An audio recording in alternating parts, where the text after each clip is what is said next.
In the mid-14th century, a world was on the cusp of an unprecedented calamity. From the great trading hubs of the East, subtle signs began to emerge, carried along the vast arteries of commerce and conquest. These were not portents of war, famine, or political upheaval, the familiar horsemen of medieval apocalypse, but something far more insidious. A new and terrifying form of pestilence was stirring in the ancient lands of Asia, its progress a creeping shadow that moved from human to human, from city to city, along the very trade routes that had long sustained global prosperity. The epicenter of this outbreak is believed to have been the vast steppe lands of Central Asia, where the bacterium Yersinia pestis found a fertile ground in marmot and gerbil populations. This was a biological reality, a fact of nature that operated independently of human knowledge or intent. From these hidden reservoirs, the disease transferred to black rats, a creature that had become a ubiquitous companion to human travel and settlement across the Eurasian landmass.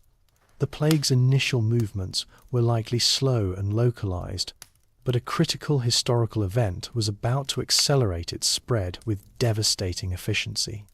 The Pax Mongolica, a period of relative peace and stability under the Mongol Empire, had unified a vast territory from China to Eastern Europe.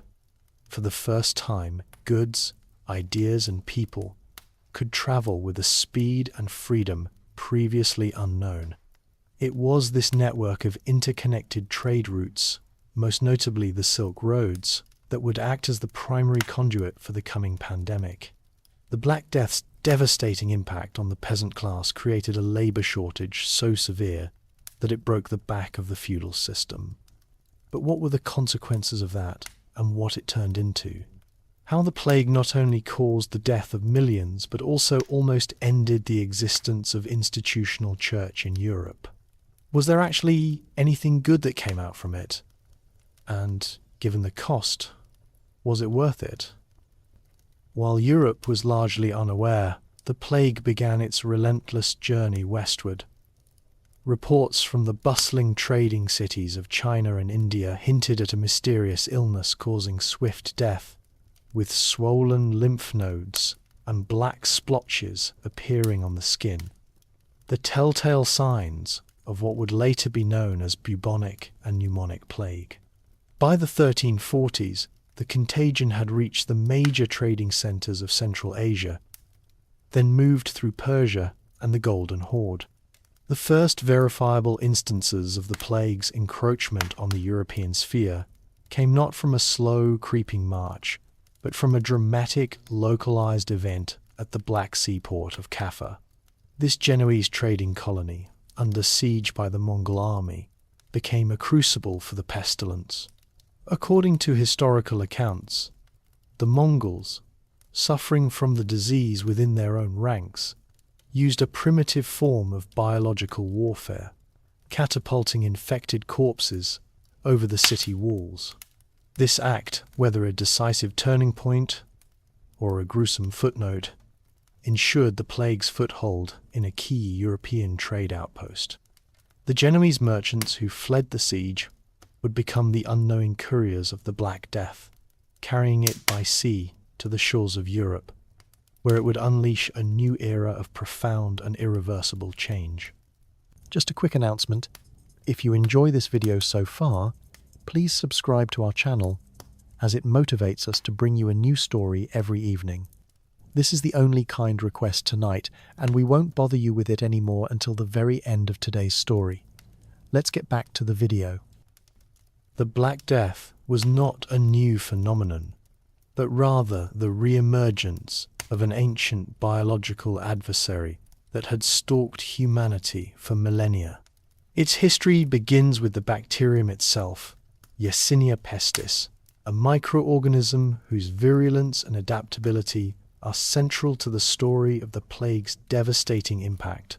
Modern genetic and phylogenetic analysis of ancient human remains has revealed that Y. pestis has existed for thousands of years with evidence of its activity dating back to the late Neolithic and Bronze Age.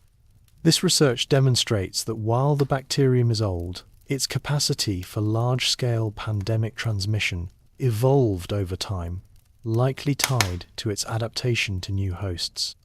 The primary natural reservoirs for Y. pestis are specific species of rodents, particularly in the vast steppe ecosystems of Central Asia.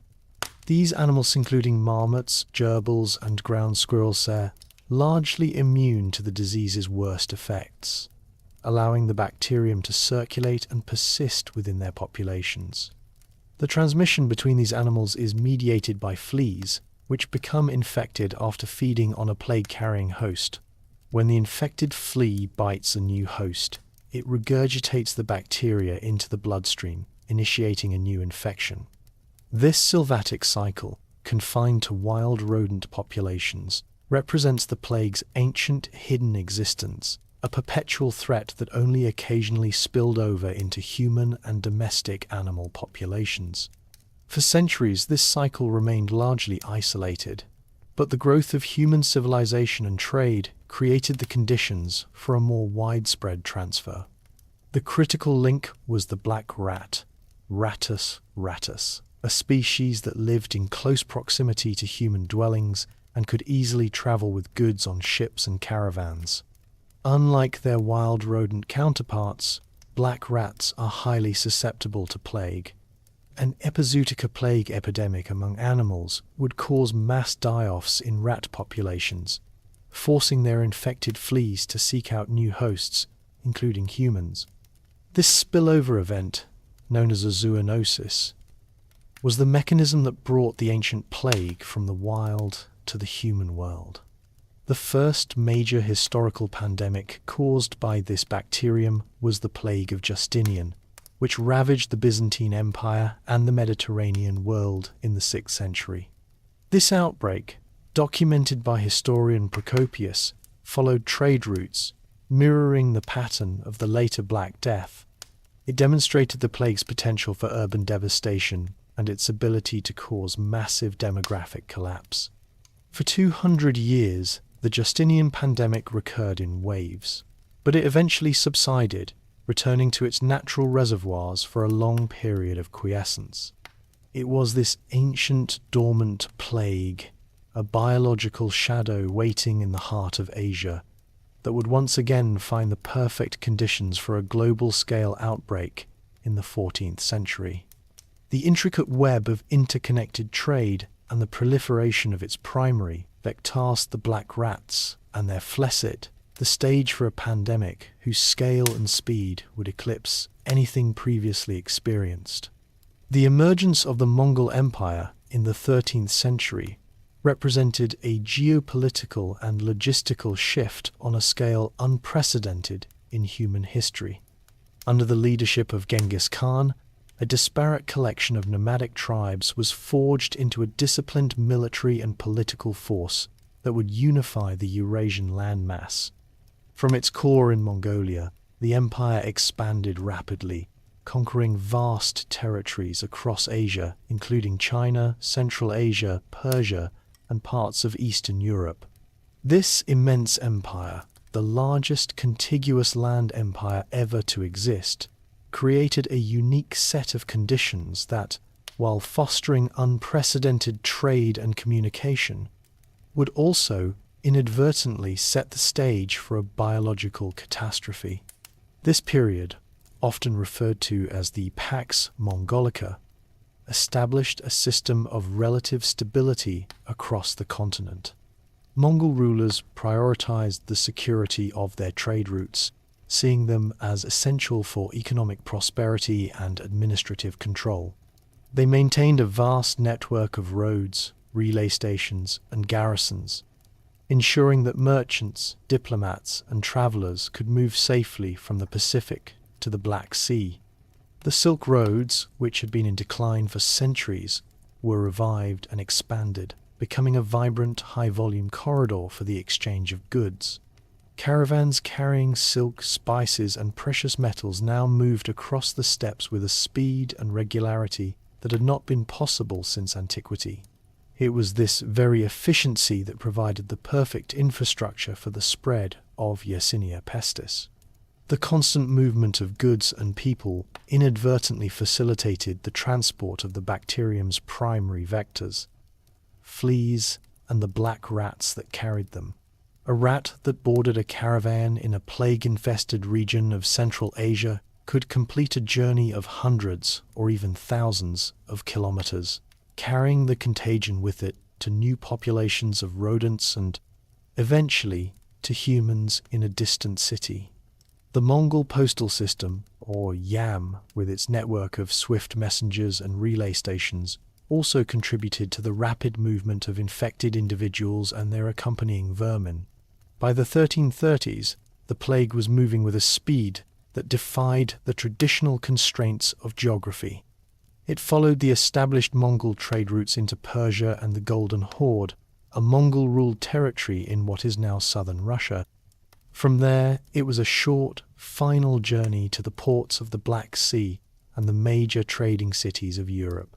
The Mongol unification of Eurasia had, in effect, created a seamless biological highway, transforming a localized zoonotic event into a global pandemic.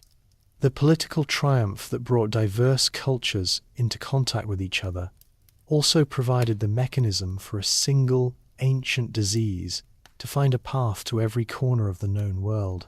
The Silk Roads were more than a collection of pathways. They were a complex, interconnected system of commercial exchange that for centuries defined the economic and cultural arteries of the Eurasian continent. During the Pax Mongolica, this network was at its zenith, providing a seamless corridor for trade that inadvertently became a biological superhighway for Yersinia pestis. While merchants focused on the valuable goods they transported, the real passengers, the fleas, and the rats they infested were traveling along the same routes, hidden in bales of silk, sacks of spices, and the cargo holds of ships. This constant, high-volume movement of trade goods provided the ideal vector for the plague's westward expansion. The journey began in the plague's natural reservoir in Central Asia. As caravans loaded with goods traversed the deserts and steppes, they unknowingly became hosts for infected rodent populations.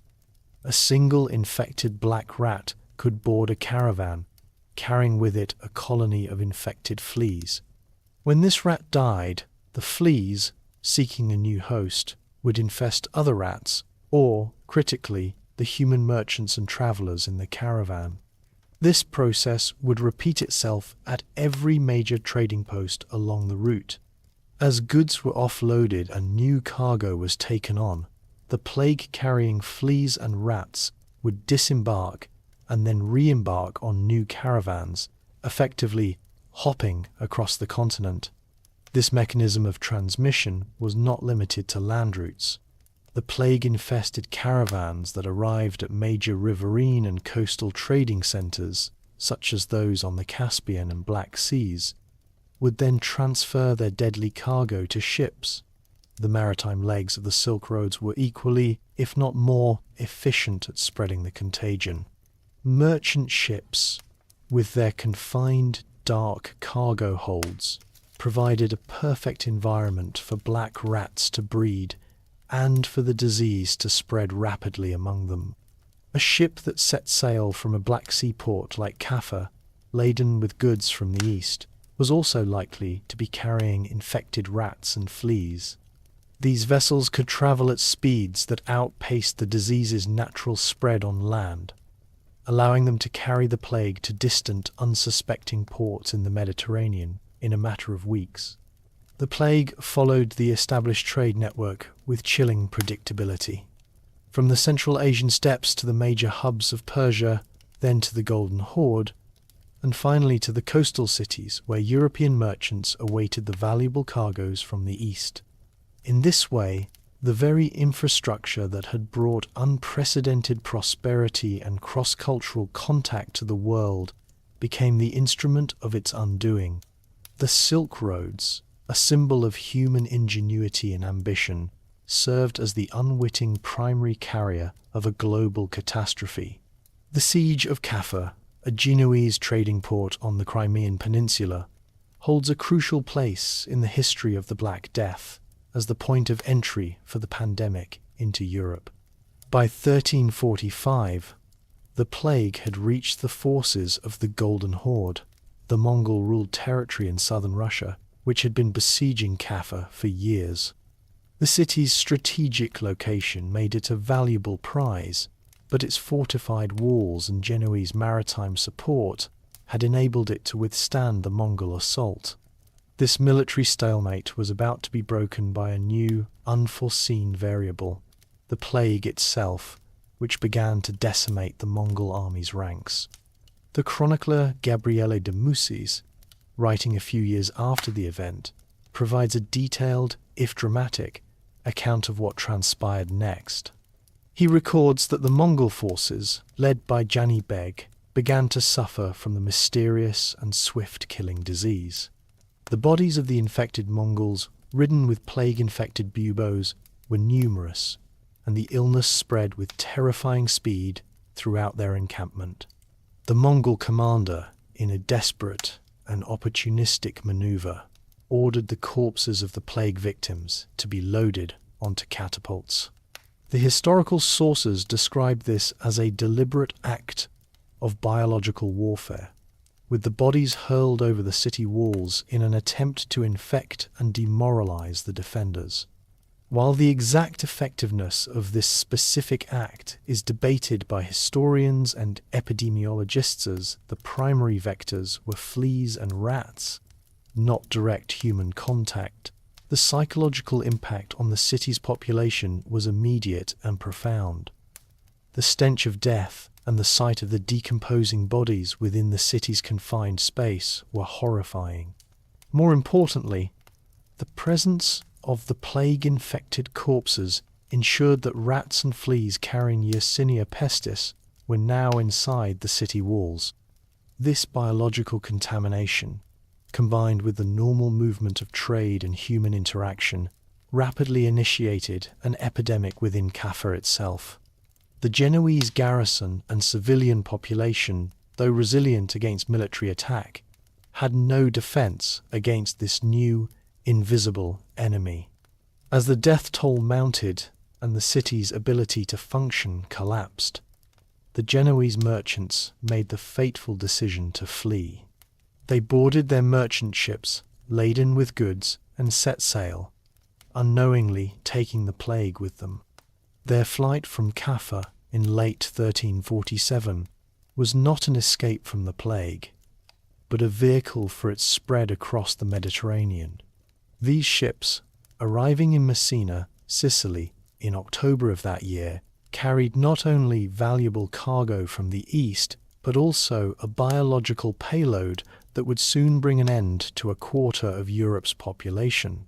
The siege of Kaffa, regardless of its tactical success, remains the first recorded instance of biological warfare in human history and the grim origin point for the Black Death's devastating journey into the European continent. The Black Death's arrival in Europe was not a matter of a single moment, but a series of transmissions mediated by the continent's most efficient arteries, its maritime trade routes. Following the collapse of Kaffa, Genoese merchant ships, laden with both their valuable cargo and the deadly contagion, fled the besieged city in late 1347. Their journey across the Black Sea and into the Mediterranean was the final, critical step in the plague's westward expansion. These vessels were not merely transporting goods, they were floating incubators for the disease, carrying plague-infested rats and fleas that would disembark at every port of call, igniting new epidemics. Historical sources indicate that the first ships arrived in Messina, Sicily in October 1347. The crews were already ill, and many had died at sea. The plague spread with terrifying speed from the docks into the city's population, which was unprepared for an illness of such virulence. The Sicilian populace, witnessing the rapid deaths and the gruesome symptoms, drove the infected ships from their harbours. However, it was a futile gesture. The contagion had already taken root. From Messina, the plague quickly spread across the island, following established trade routes to other cities and towns. The same pattern was repeated elsewhere. Fleeing from Caffa, other Genoese ships put into port at cities like Genoa and Venice. In Venice, the authorities, recognizing the unusual nature of the illness, attempted to quarantine the arriving ships, but their efforts were largely unsuccessful. The plague spread was too rapid, and the vectors were too pervasive. By January 1348, the plague had taken hold in Venice, and from there it would continue its relentless march through northern Italy. The port of Genoa also became a major hub of transmission. Ships arriving there brought the plague to the heart of the Italian peninsula, which would soon become the epicenter of the European pandemic. From Genoa, the plague moved northward into the Piedmont region and westward along the coast toward France. The trade networks of the Mediterranean, which had long been a source of wealth and cultural exchange, now acted as a conduit for catastrophe. The constant flow of ships and goods between major ports ensured that the plague did not remain confined to one city. Instead, it was systematically transported to every major coastal hub, from which it would radiate inland. The Genoese and Venetian ships, while crucial in this initial phase, were only the beginning. Every merchant vessel, every fishing boat, and every coastal trading craft became a potential vector. This intricate maritime web, a testament to human ingenuity and commercial ambition, became the instrument of the plague's swift and devastating arrival in Europe, setting the stage for a demographic collapse on a scale unmatched in modern history. The plague's arrival in Italy in late 1347 marked a new and terrifying phase of its journey.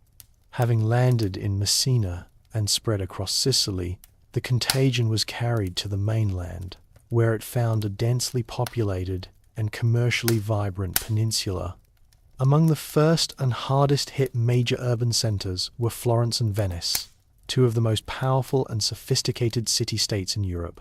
Their rapid devastation provides a grim case study in the plague's merciless efficiency. In Florence, the plague appeared in the spring of 1348.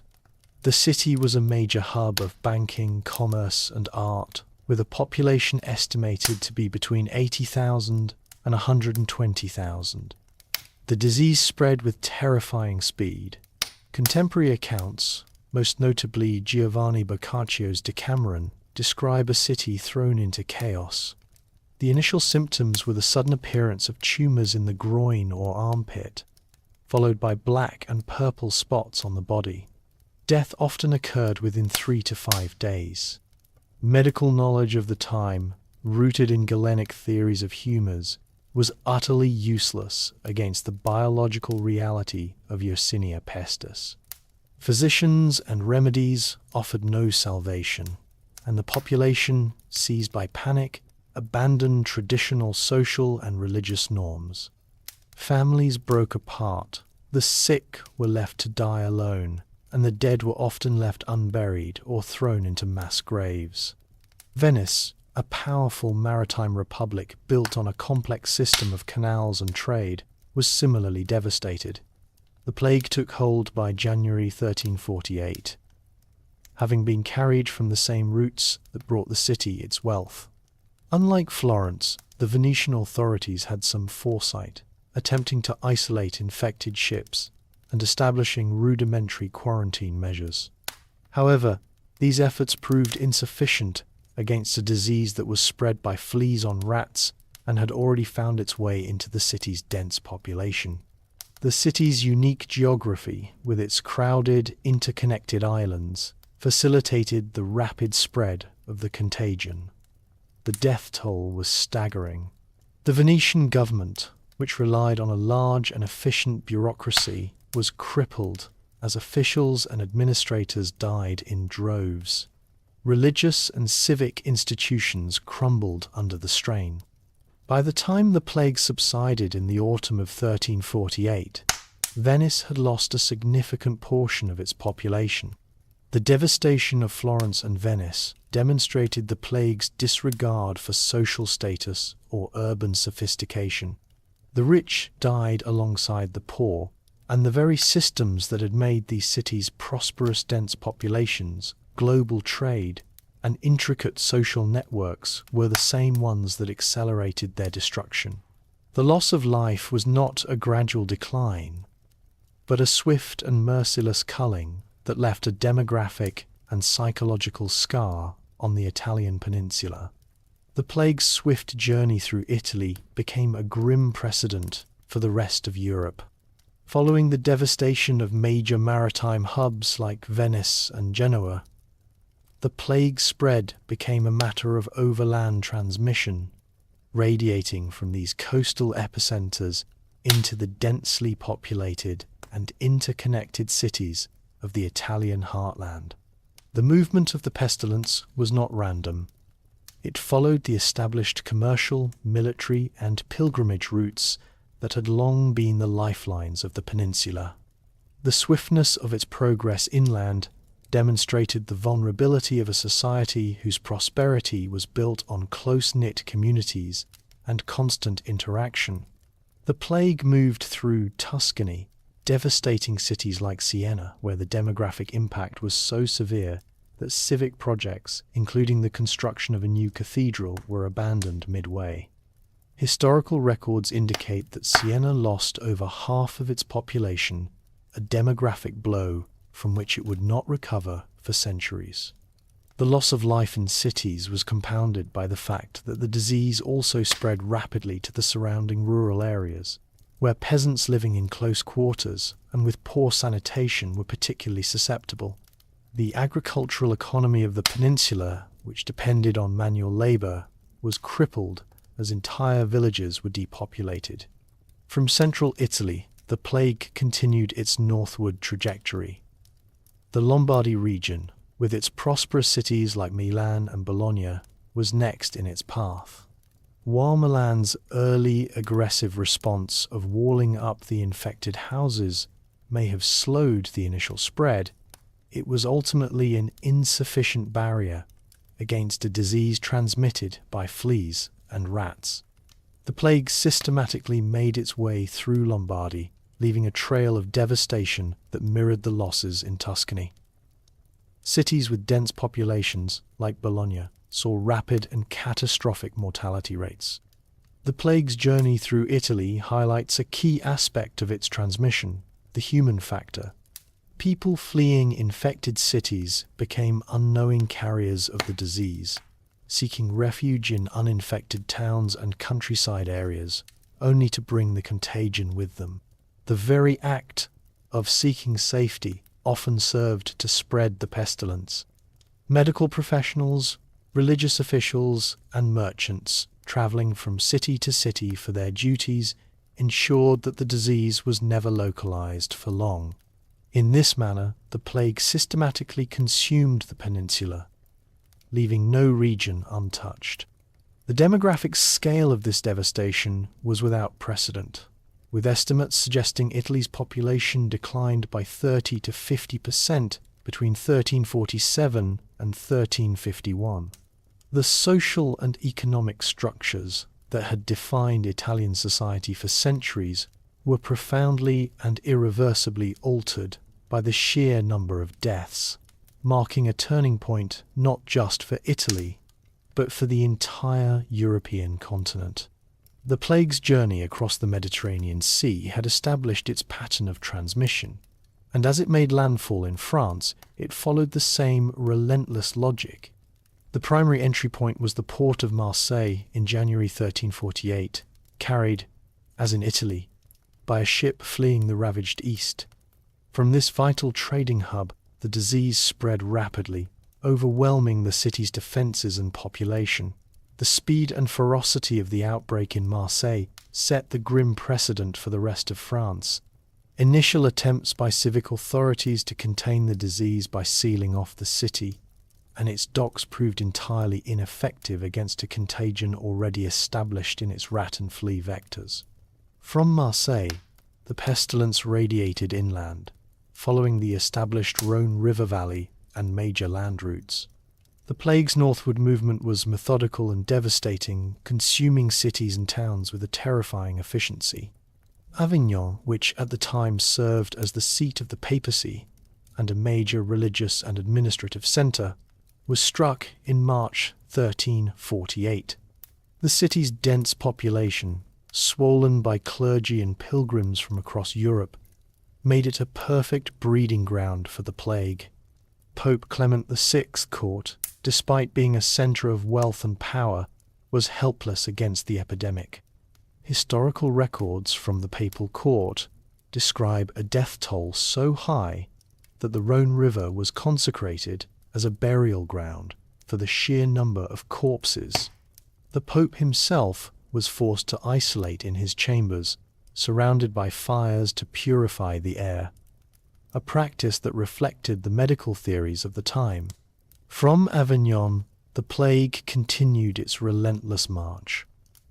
It moved westward into Languedoc and then north through the heart of the country, following a clear chronological progression.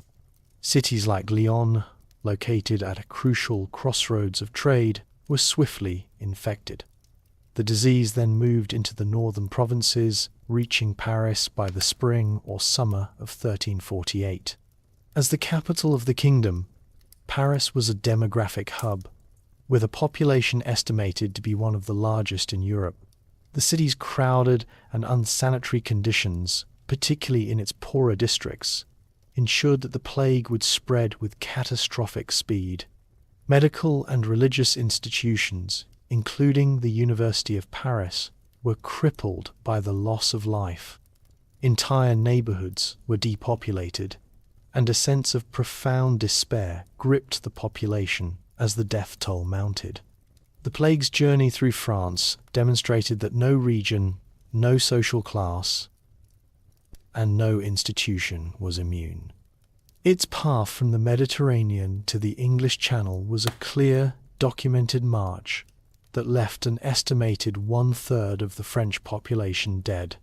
The devastating demographic impact not only reshaped the social fabric of the kingdom, but also profoundly affected its ongoing conflicts, most notably the 100 Years' War, which was brought to a temporary halt by the overwhelming reality of the pandemic.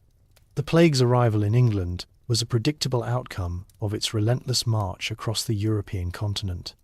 Following its devastating sweep through France, the disease made the short journey across the English Channel, carried by merchant ships that regularly plied the busy trade routes between the two kingdoms. Historical consensus places the first confirmed landfall in the summer of 1348 at the port of Melcombe Regis, a major trading hub in the county of Dorset. The arrival of the contagion in this specific location was not a matter of chance, but a direct consequence of the established commercial links that bound England to its continental neighbours. From Melcombe Regis, the plague followed the well-worn paths of commerce, radiating outward from the port into the surrounding counties. It moved swiftly into the West Country, infecting towns and villages along the trade roads leading to the major centres of the island. The medieval English road system, while rudimentary by modern standards, was a highly effective network for the spread of both people and goods, and with them the fleas and rats that carried the plague. The disease reached the major city of Bristol by August 1348. As one of England's busiest ports and a centre of inland trade, Bristol became a secondary epicentre, transmitting the plague throughout the southwest and into the Midlands. The plague's spread across England was not uniform. It often moved in a leapfrogging pattern, travelling quickly between densely populated urban centres via trade routes, before filling in the smaller, more isolated rural communities. This chronological progression is a consistent feature of the pandemic's journey, and English historical records bear this out. The disease reached London by the autumn of 1348. Its arrival in the capital confirmed by the rapidly escalating death toll.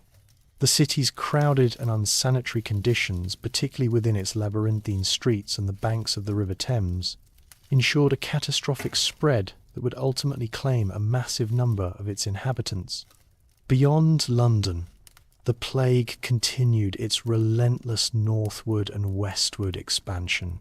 It moved into East Anglia and the Midlands during the winter of 1348, and by the spring of 1349, it had reached northern England and the borders of Scotland. In every region, the pattern was the same. A swift onset, a high mortality rate, and the complete collapse of traditional social and economic structures. The 100 Years' War, which was being fought between England and France, was largely halted as both kingdoms were forced to confront a more immediate and overwhelming enemy.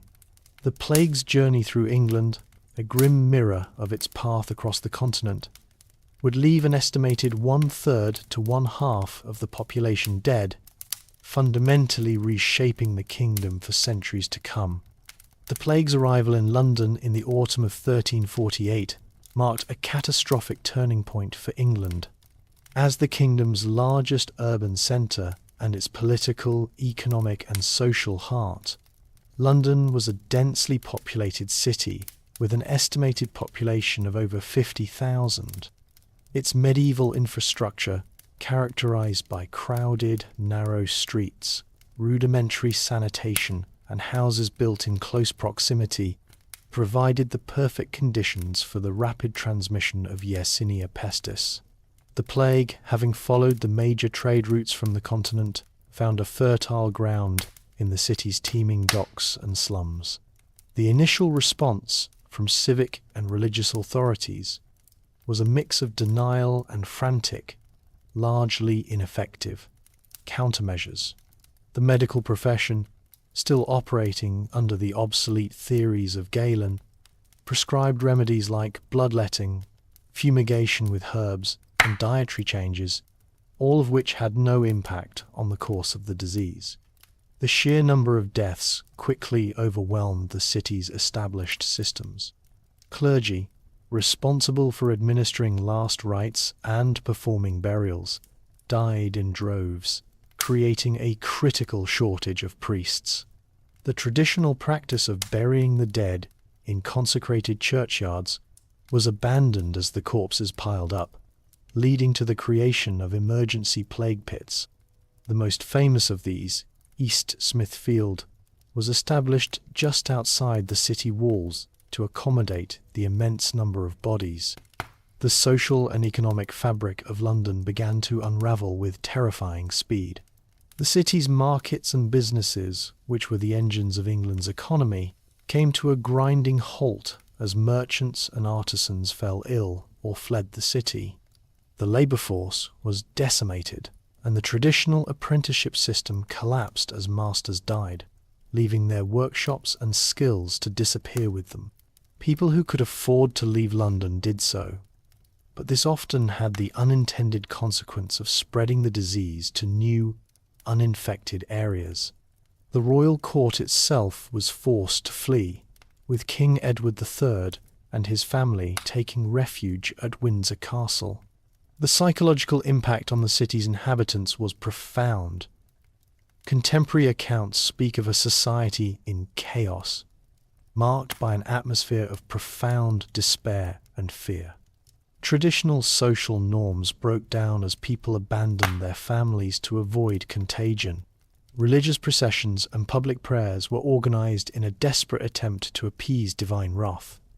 But these mass gatherings often served to accelerate the spread of the disease. The plague's toll on London was staggering. While precise numbers are difficult to ascertain, historians estimate that between 30 and 50% of the city's population perished. The fall of London was not a military event, but a demographic one, fundamentally altering the city's social, economic, and physical landscape for centuries. The Black Death's arrival in Scandinavia in 1349 marked the final stage of its initial sweep across Europe. The journey was a maritime one. as the pestilence was carried by ships traversing the North Sea from the plague-stricken ports of England and Germany. Historical and archaeological evidence suggests the primary entry point was the city of Bergen in Norway. As a major trading centre with a Hanseatic League presence, Bergen was a crucial hub for commerce between the North Sea and the Baltic, making its infection a certainty. The arrival is often mythologized in later folklore as the ghost ship or death ship, a vessel with its sails still set but its crew dead from the plague. While such accounts are likely metaphorical, they capture the reality of the swift, devastating impact of the disease on a ship's confined population. Upon docking at Bergen, these ships unleashed the contagion on the city's inhabitants. From Bergen, the plague spread rapidly to other Norwegian coastal towns and then inland, following the major waterways and fjords that connected rural communities to urban centres. The demographic impact on Norway, a country with a relatively small and dispersed population, was particularly severe, with some historians estimating a mortality rate of up to 60%. The loss of life crippled the Norwegian nobility and clergy, and the political and economic power of the country was profoundly weakened, contributing to its eventual subordination to Denmark. From Norway, the plague continued its movement into Sweden in 1350, likely arriving via coastal trade. The pestilence swept through the southern provinces and reached the city of Stockholm, where it caused a catastrophic loss of life.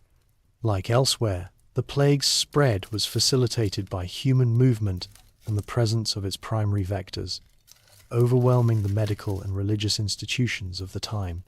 The sparsely populated far north of Scandinavia was largely spared the initial wave, but subsequent localized outbreaks would continue to affect these regions for centuries. The plague's journey into Denmark was similarly facilitated by maritime trade with northern Germany. The disease landed in major ports and radiated inland, causing a major demographic crisis that disrupted the kingdom's social and economic order. All of Scandinavia was left fundamentally altered by the pandemic. The agricultural landscape was reshaped as vast tracts of farmland were abandoned due to the lack of labor. The political power of the nobility was weakened as land ownership became less valuable than the labor needed to work it. The power of the church was also affected, and new religious movements emerged in response to the profound crisis of faith. While the Norse sagas and historical accounts often focus on the dramatic and folkloric elements, the historical facts reveal a continent-wide pattern. The plague, carried by the arteries of trade, systematically found its way to every corner of Europe, leaving no kingdom untouched by its devastating demographic and social consequences. The Holy Roman Empire, a vast and decentralized political entity, proved to be particularly vulnerable to the plague's methodical advance. The disease entered German lands in 1348, carried by trade routes from both the Italian and French fronts. Its spread was not a single unified wave, but a series of interconnected epidemics that consumed the myriad principalities, city-states, and ecclesiastical territories that made up the empire. This fragmented political landscape, which lacked a single central authority capable of imposing a unified response, contributed to the uneven but ultimately devastating spread of the contagion. The plague first appeared in the southern German regions and along the Rhine River, having been carried from France. The major cities, including Strasbourg, Cologne, and Basel, became primary points of entry. In Strasbourg, the plague's approach was met with profound fear and social upheaval. The city, like many others, lacked a coordinated medical or civic response. Instead, its populace, seeking a scapegoat, turned on the Jewish community, blaming them for poisoning wells. This persecution, a tragic and recurring feature of the pandemic, was based on superstition and fear rather than any factual basis. From these initial footholds, the disease moved along the river systems and established trade routes, infiltrating the urban centers of the empire with terrifying efficiency. From the Rhine, the plague moved eastward and northward. Cities like Hamburg and Lübeck, key members of the Hanseatic League, were infected through maritime trade with the Baltic and North Sea regions. Their commercial connections, which were the source of their wealth, also served as the primary conduits for the pestilence. In these urban hubs, the mortality rates were catastrophic. The densely populated and unsanitary conditions of the medieval city ensured that once the plague arrived, it was almost impossible to contain. The death toll among the population, including merchants, artisans, and clergy, crippled the economic and administrative functions of the cities. The political fragmentation of the Holy Roman Empire meant that, while one territory might be ravaged, a neighbouring one could remain untouched for months, only to succumb later. This created a sense of psychological terror and uncertainty, as no one knew when or where the plague would strike next. The lack of a centralized authority meant that what few countermeasures were attempted, such as the burning of certain homes or the isolation of the sick, were inconsistent and largely ineffective. The death toll across German territories was immense, with many areas losing an estimated 1/3 to 1/2 of their population. The plague's devastating journey through the Holy Roman Empire, like its march across Italy and France, confirmed that the medieval world's political and social structures were fundamentally unprepared for a biological event of this scale. The plague's entry into the Iberian Peninsula in 1348 marked the continuation of its methodical sweep across Europe, consuming a region fractured by political and geographical divisions.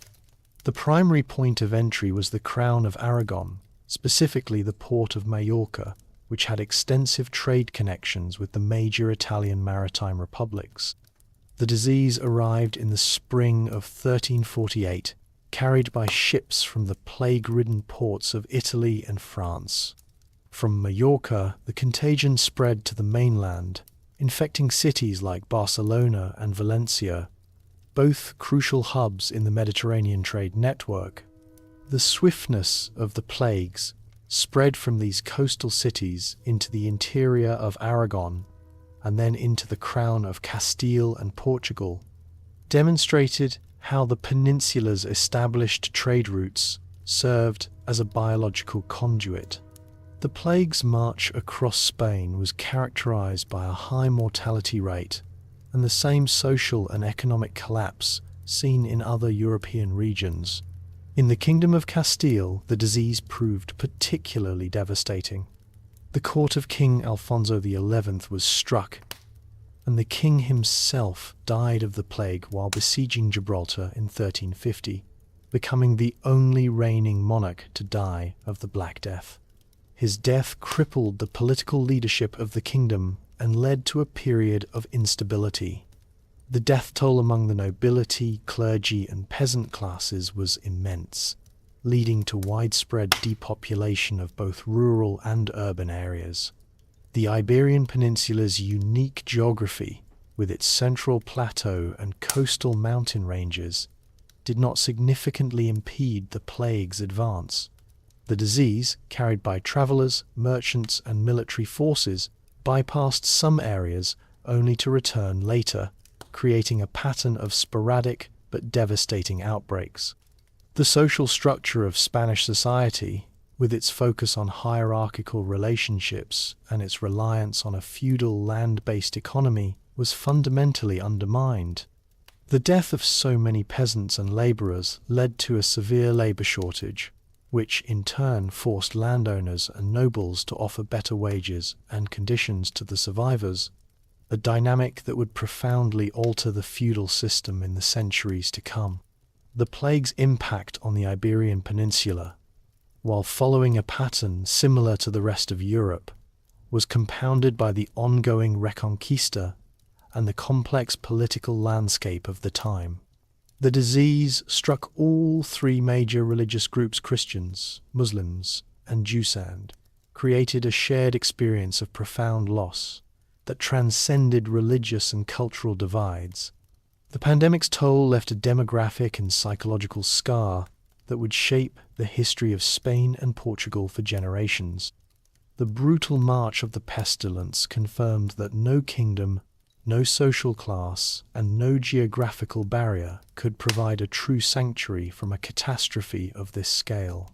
The final documented phase of the Black Death's initial European sweep was its journey eastward into the principalities of Russia, a region situated at the very edge of the medieval known world. The plague's arrival was not sudden, but a gradual and inevitable consequence of the vast trade networks that connected the territories of the Golden Horde to the Russian heartland. Unlike its swift arrival in the maritime republics of Italy, the contagion's movement into Russia was facilitated by a different type of geography: the extensive river systems and land-based trade routes that linked the Mongol territories to cities like Pskov and Moscow. The first confirmed reports of the plague's presence in Russia date to 1352. It is believed to have followed the trade routes from Central Asia through the Volga River and other tributaries, which served as the primary arteries for commerce and communication. The disease first appeared in the city of Pskov, an important trading centre that had a direct connection to the Hanseatic League and the Mongol territories. From Pskov, the plague radiated outward, consuming the surrounding principalities with the same terrifying efficiency it had demonstrated elsewhere. The city of Novgorod was also struck, and its historical records provide a grim account of the rapid mortality and social collapse that ensued. The spread of the plague in Russia highlights a key difference in its transmission compared to Western Europe. The population density was significantly lower, and the harsh climate meant that the disease's primary vectors, fleas and rats, were less active during the long, severe winters. This may have slowed the initial spread in certain regions, but it did not stop it. The plague continued to travel with human carriers along trade routes and by military movements, eventually reaching Moscow in 1353. The Muscovite state, while still consolidating its power, was severely affected by the pandemic. The death of Prince Simeon of Moscow and his two sons from the plague in 1353 crippled the political leadership and led to a period of succession instability. Beyond the major urban centres, the plague's impact was felt in the vast, sparsely populated countryside.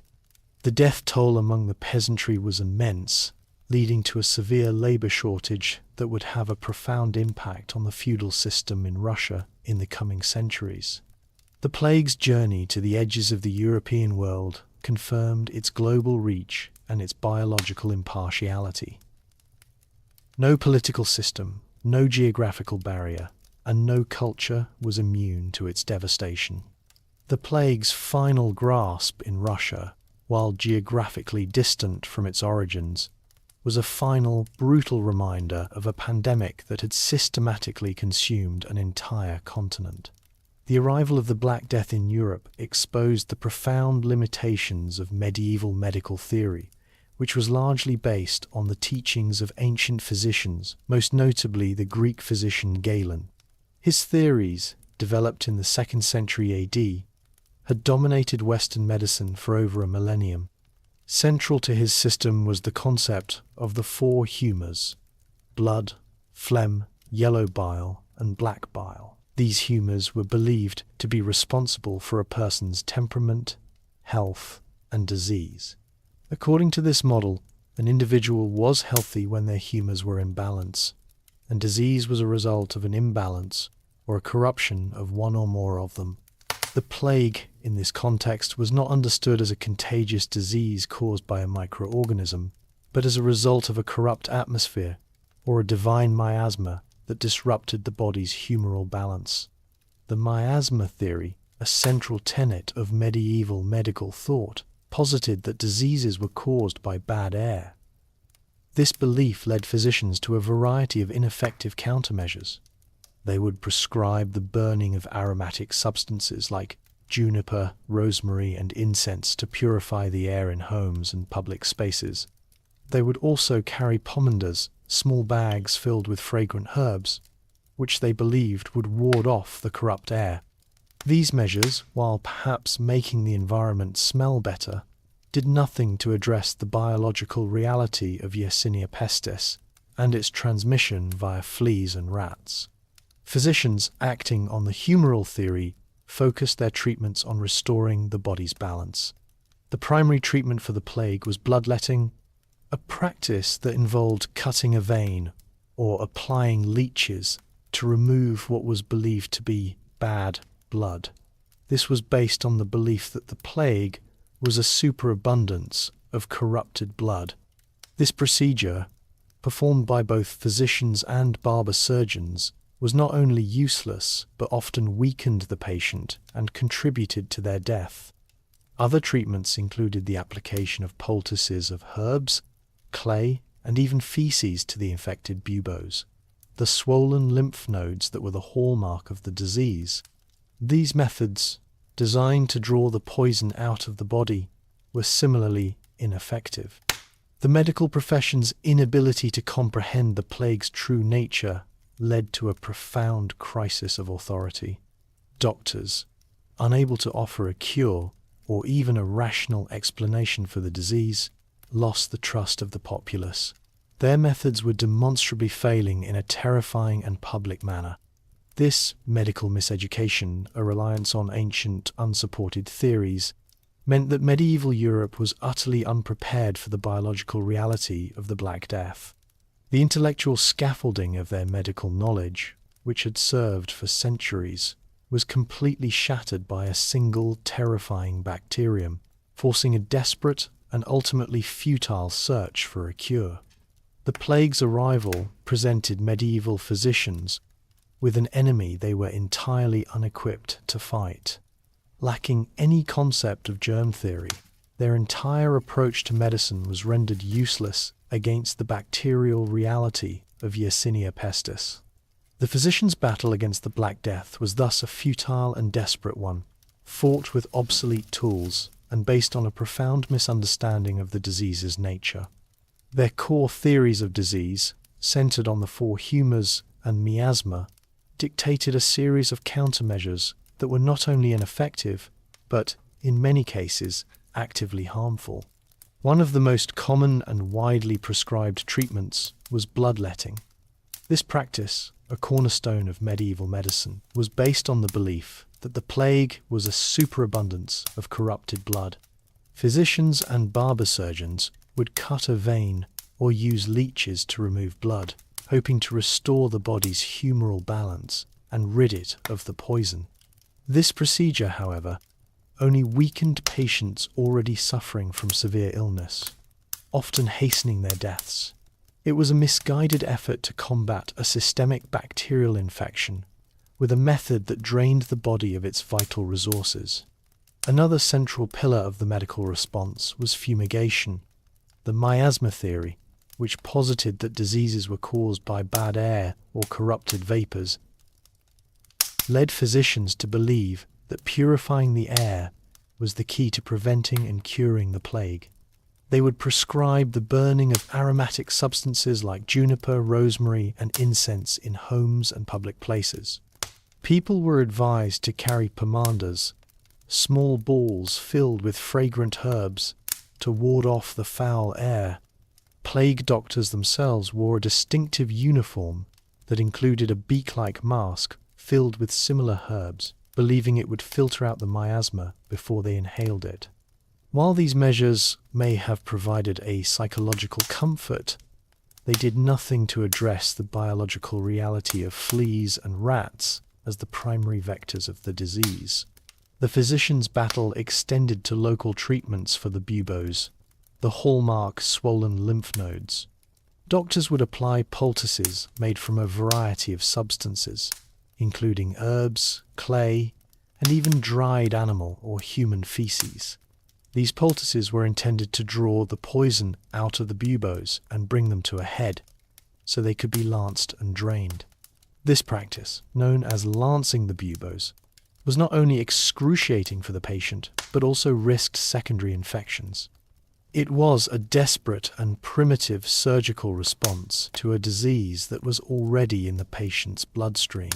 The medical profession's inability to provide a cure or a coherent explanation for the disease led to a profound crisis of authority. The physician's futile battle was a testament to the fact that for centuries, medical knowledge had been built on a foundation of intellectual miseducation, which was now shattering in the face of this invisible force. The Black Death, with its terrifying speed and high mortality rate, forced European authorities to confront the reality of its transmission in a way that medieval medical theory could not. While physicians were grappling with humoral imbalances, civic leaders began to recognize a pattern. The disease seemed to follow human movement, particularly via ships arriving from plague-stricken regions. This empirical observation, rather than any scientific breakthrough, led to the development of the first systematic public health policies designed to combat contagion. The city of Venice, a major maritime republic and one of the first European cities to be struck, was also a pioneer in these early efforts. By the spring of 1348, Venetian authorities, in a desperate attempt to protect their city from infected ships, established a policy that required all vessels arriving from a suspected plague zone to anchor outside the city's harbour. This was an early form of cordon sanitaire. In 1377, the city-state of Ragusa, a port with strong Venetian ties, took this concept further, requiring all newcomers to its territory to spend 30 days in isolation before entering the city. This period, a Trentina, was the first official government-mandated quarantine. The Venetian Republic soon adopted and expanded upon this model. By 1403, the city established a dedicated isolation hospital, the Lazaretto Vecchio, on an island in its lagoon. Here, all arriving travelers and goods from infected areas were directed to a period of observation. The period of isolation was soon extended from 30 to 40 days, which gave rise to the term quarantine, derived from the Italian 40 giorni, or 40 days. This duration was not based on any precise medical understanding, but was likely chosen for its symbolic and practical significance, as it was believed to be sufficient time for the sick to either recover or die, and for the disease to run its course. The establishment of quarantines and lazarettos was a profound shift in thinking. It marked a move away from the purely theological or miasmatic explanations of disease towards a practical, if not yet scientific, understanding of contagion. The policies were not perfect. They were often difficult to enforce, and their effectiveness was limited by the lack of knowledge about the disease's true vectors. However, they demonstrated a crucial realization that controlling human movement was the only effective way to slow the spread of the plague. This Venetian ingenuity became a model for cities across Europe. The Lazaretto system was adopted by port cities from Marseille to Hamburg, laying the groundwork for modern public health and infectious disease control. The birth of quarantine was a direct and desperate response to the Black Death, a policy born not of medical science, but of a profound and terrifying practical necessity. The Black Death, and the subsequent plague outbreaks that followed, gave rise to a new and specialized medical profession, the plague doctor. Unlike traditional physicians who treated a broad spectrum of illnesses, these doctors were specifically hired by towns and cities to attend to plague victims. Their primary task was to record death tolls, perform autopsies, and care for the sick. The grim reality of their work was that they were more administrators of the dying than healers of the living. Their enduring symbol, the distinctive beak-like mask and full-body protective suit, became one of the most chilling visual representations of the pandemic's terror. The iconic plague doctor costume, believed to have been designed by Charles Delorme in the early 17th century, was based on the miasma theory of disease. The outfit consisted of a long, heavy coat, often made of waxed canvas or leather, that extended from the neck to the ankles. This was accompanied by leggings, gloves, a wide-brimmed hat, and the central feature, a mask with a bird-like beak.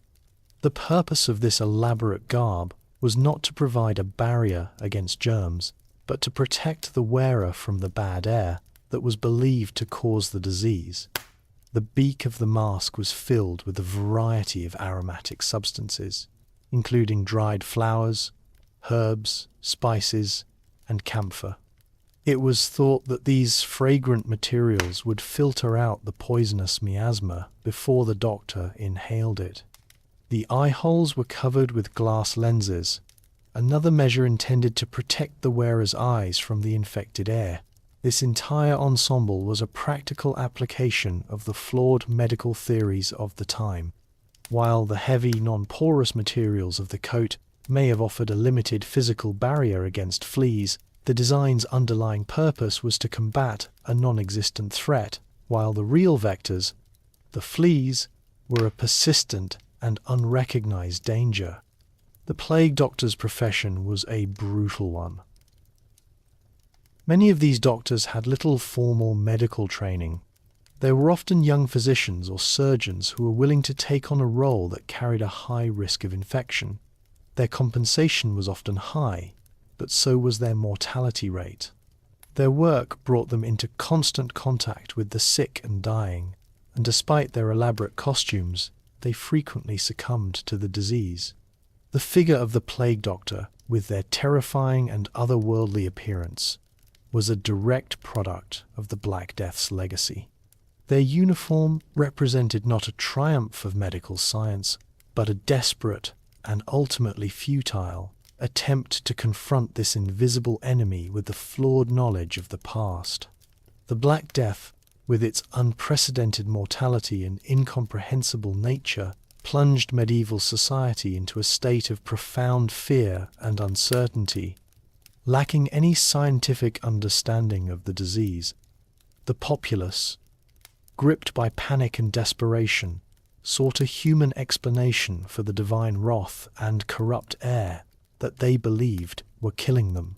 This psychological need for identifiable cause led to one of the most tragic and brutal episodes of the pandemic, the widespread persecution and massacre of Jewish communities across Europe. The scapegoating of Jewish people was rooted in centuries of pre-existing anti-Semitic sentiment, often fueled by religious and economic tensions. Jewish communities, frequently living in separate quarters and practicing distinct customs, were an easily identifiable and vulnerable minority. The most common accusation was that they had deliberately poisoned public wells and springs. This claim, utterly without factual basis, was a desperate attempt to find a rational, human cause for a supernatural or environmental event. It gained traction because Jewish people, having better access to clean water through private wells and often living in more isolated communities, sometimes had lower initial mortality rates. This was a coincidence of geography and social practice, but to a terrified and irrational population, it was seen as proof of a conspiracy. The persecution began in the spring of 1348 in southern France and spread with terrifying speed along the path of the plague itself. One of the earliest and most infamous massacres occurred in Strasbourg in February 1349, before the plague had even reached the city in force. Despite the city council's initial attempts to protect the Jewish population, they were overthrown, and over 2,000 Jewish residents were burned alive in a massive wooden pyre. These events were not isolated incidents.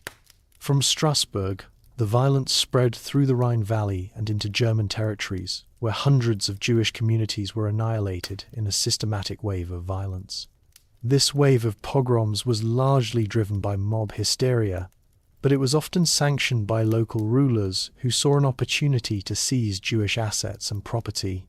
While some secular and ecclesiastical leaders, including Pope Clement VI, officially condemned the violence and the false accusations, their decrees had little effect on a population seized by panic.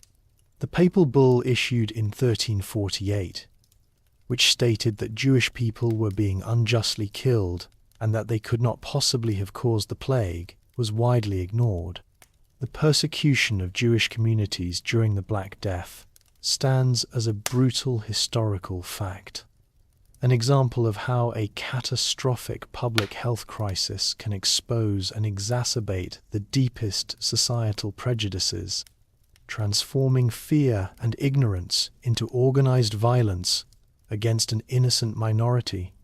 The Black Death, perceived by many as a divine punishment for the sins of humanity, ignited a new and extreme form of religious devotion known as the flagellant movement. Lacking a coherent medical explanation for the plague, a significant portion of the population turned to an intensely physical form of penance, believing that self-inflicted pain and public spectacle could atone for human wickedness and halt the wrath of God. The movement, which had a brief revival in the 13th century, gained unprecedented momentum in the summer of 1349, as the plague swept through German territories. Flagellant brotherhoods, composed of men from all social classes, formed and began marching in disciplined processions from town to town. These groups, numbering in the hundreds, would travel for weeks at a time, entering each new city with a ritualized performance of penance. They would parade through the streets, dressed in simple robes with hoods that often covered their faces. The core of their ritual was self-flagellation. They would strip to the waist and beat themselves with leather scourges tipped with iron spikes. These public displays of piety were often accompanied by hymns and prayers, drawing immense crowds of onlookers. The movement's appeal was rooted in a theology of personal and collective salvation. By taking on the sins of the world and physically punishing their bodies, the flagellants believed they could earn God's forgiveness, not just for themselves but for the entire community. This was a response to the profound crisis of faith that the plague had created. The formal church, with its rigid hierarchy and inability to stop the disease, was seen by many as insufficient. The flagellants' radical lay-led movement provided a tangible and direct way for ordinary people to feel they were taking control of their own fate. However, the movement's rise was not without its dangers. The flagellants became a destabilizing force, a mobile and highly emotional mob that was often hostile to the established church and secular authorities. Their sermons often contained heretical elements, and they were a source of social disorder. They blamed local clergy and Jewish communities for the plague and incited violence against them. In response, both Pope Clement VI and King Philip VI of France condemned the movement, fearing its anti-clerical and revolutionary potential. By 1350, the Church declared the flagellants heretics and organized armed forces to suppress their processions. The movement quickly waned as its leaders were arrested and the initial wave of the plague subsided. The flagellants, born from a spiritual desperation in the face of the Black Death, represented a dangerous and short-lived attempt to reassert human agency in a world where divine punishment seemed to be the only explanation. The Black Death, in its merciless advance across Europe, placed the Christian clergy priests, monks, and nuns on the front lines of a profound spiritual and physical crisis. Their role, which had long been defined by administering sacraments, providing spiritual guidance, and tending to the sick, now forced them into constant direct contact with the plague's victims. This exposure led to an exceptionally high mortality rate among the clergy. which in turn had a devastating impact on the institutional church. Priests were obligated by their vows to administer the last rites and hear confessions from the dying. In a time when the fear of sudden death without spiritual absolution was paramount, the presence of a priest was a desperate necessity for many. This religious duty, however, brought them into intimate and repeated contact with the sick and their plague-carrying fleas. Similarly, monks and nuns, living in enclosed communities and tending to the poor and ill, were highly susceptible to contagion. The close quarters of monasteries and convents, meant to foster a life of communal prayer, became breeding grounds for the disease. The death toll among the clergy was a grim and well-documented fact. In some dioceses, over half of the priests perished. In England, for example, historical records show that the dioceses of Norwich and York lost a significant portion of their clergy. This demographic collapse created a crisis for the institutional church. The number of trained and consecrated priests was insufficient to serve the needs of the surviving population. The shortage of clergy meant that many dying individuals went without last rites, a spiritual crisis that compounded the physical terror of the plague. The Church's response to this was a mix of pragmatism and desperation. Bishops were forced to grant new and unprecedented dispensations, allowing younger men with minimal training to be ordained to fill the vacant parishes. In some cases, lay people were granted the authority to hear confessions from the dying, a measure that would have been unthinkable before the pandemic. The intellectual and moral leadership of the Church also suffered. Many of the most educated and respected scholars and theologians, living in the densely populated monasteries and university centers, were among the first to die, a loss that would set back the intellectual life of the Church for generations. The clergy's sacrifice, a tragic consequence of their duty to serve, was a powerful and visible sign of the plague's destructive force. It demonstrated that in the face of a biological reality they could not comprehend, their faith and dedication, while admirable, could not provide a shield against the plague. While the plague's devastation of cities and their institutions is well documented, its impact on the rural European countryside was arguably more profound and lasting. The vast majority of the population, the peasant class, lived and worked on the land, and their sudden, catastrophic death created a demographic crisis that led to the collapse of the medieval agricultural system. This was not a slow decline, but a swift and merciless depopulation of the fields, turning once bustling landscapes into silent, abandoned tracts. The plague's spread to the countryside was facilitated by several factors. Peasants fleeing infected cities often carried the disease with them. More importantly, the plague's primary vectors, fleas and rats, were pervasive in rural dwellings, which were often unsanitary and built in close proximity to barns and livestock. The high mortality rates, in some areas exceeding 50%, meant that the labor force was decimated. Fields were left unplowed, harvests rotted in the absence of hands to collect them, and livestock roamed free without anyone to tend to them. Manorial records from England and France provide a grim testament to this reality, with entire villages listed as having no surviving male heirs, or a population count reduced to a handful of individuals. The collapse of the agricultural system had immediate and severe consequences. Food production plummeted, and the price of grain and other staples skyrocketed. This, however, was a short-term crisis. The long-term economic and social effects were far more significant. The immense death toll among the peasantry meant that, for the first time in centuries, labor became a scarce and valuable commodity.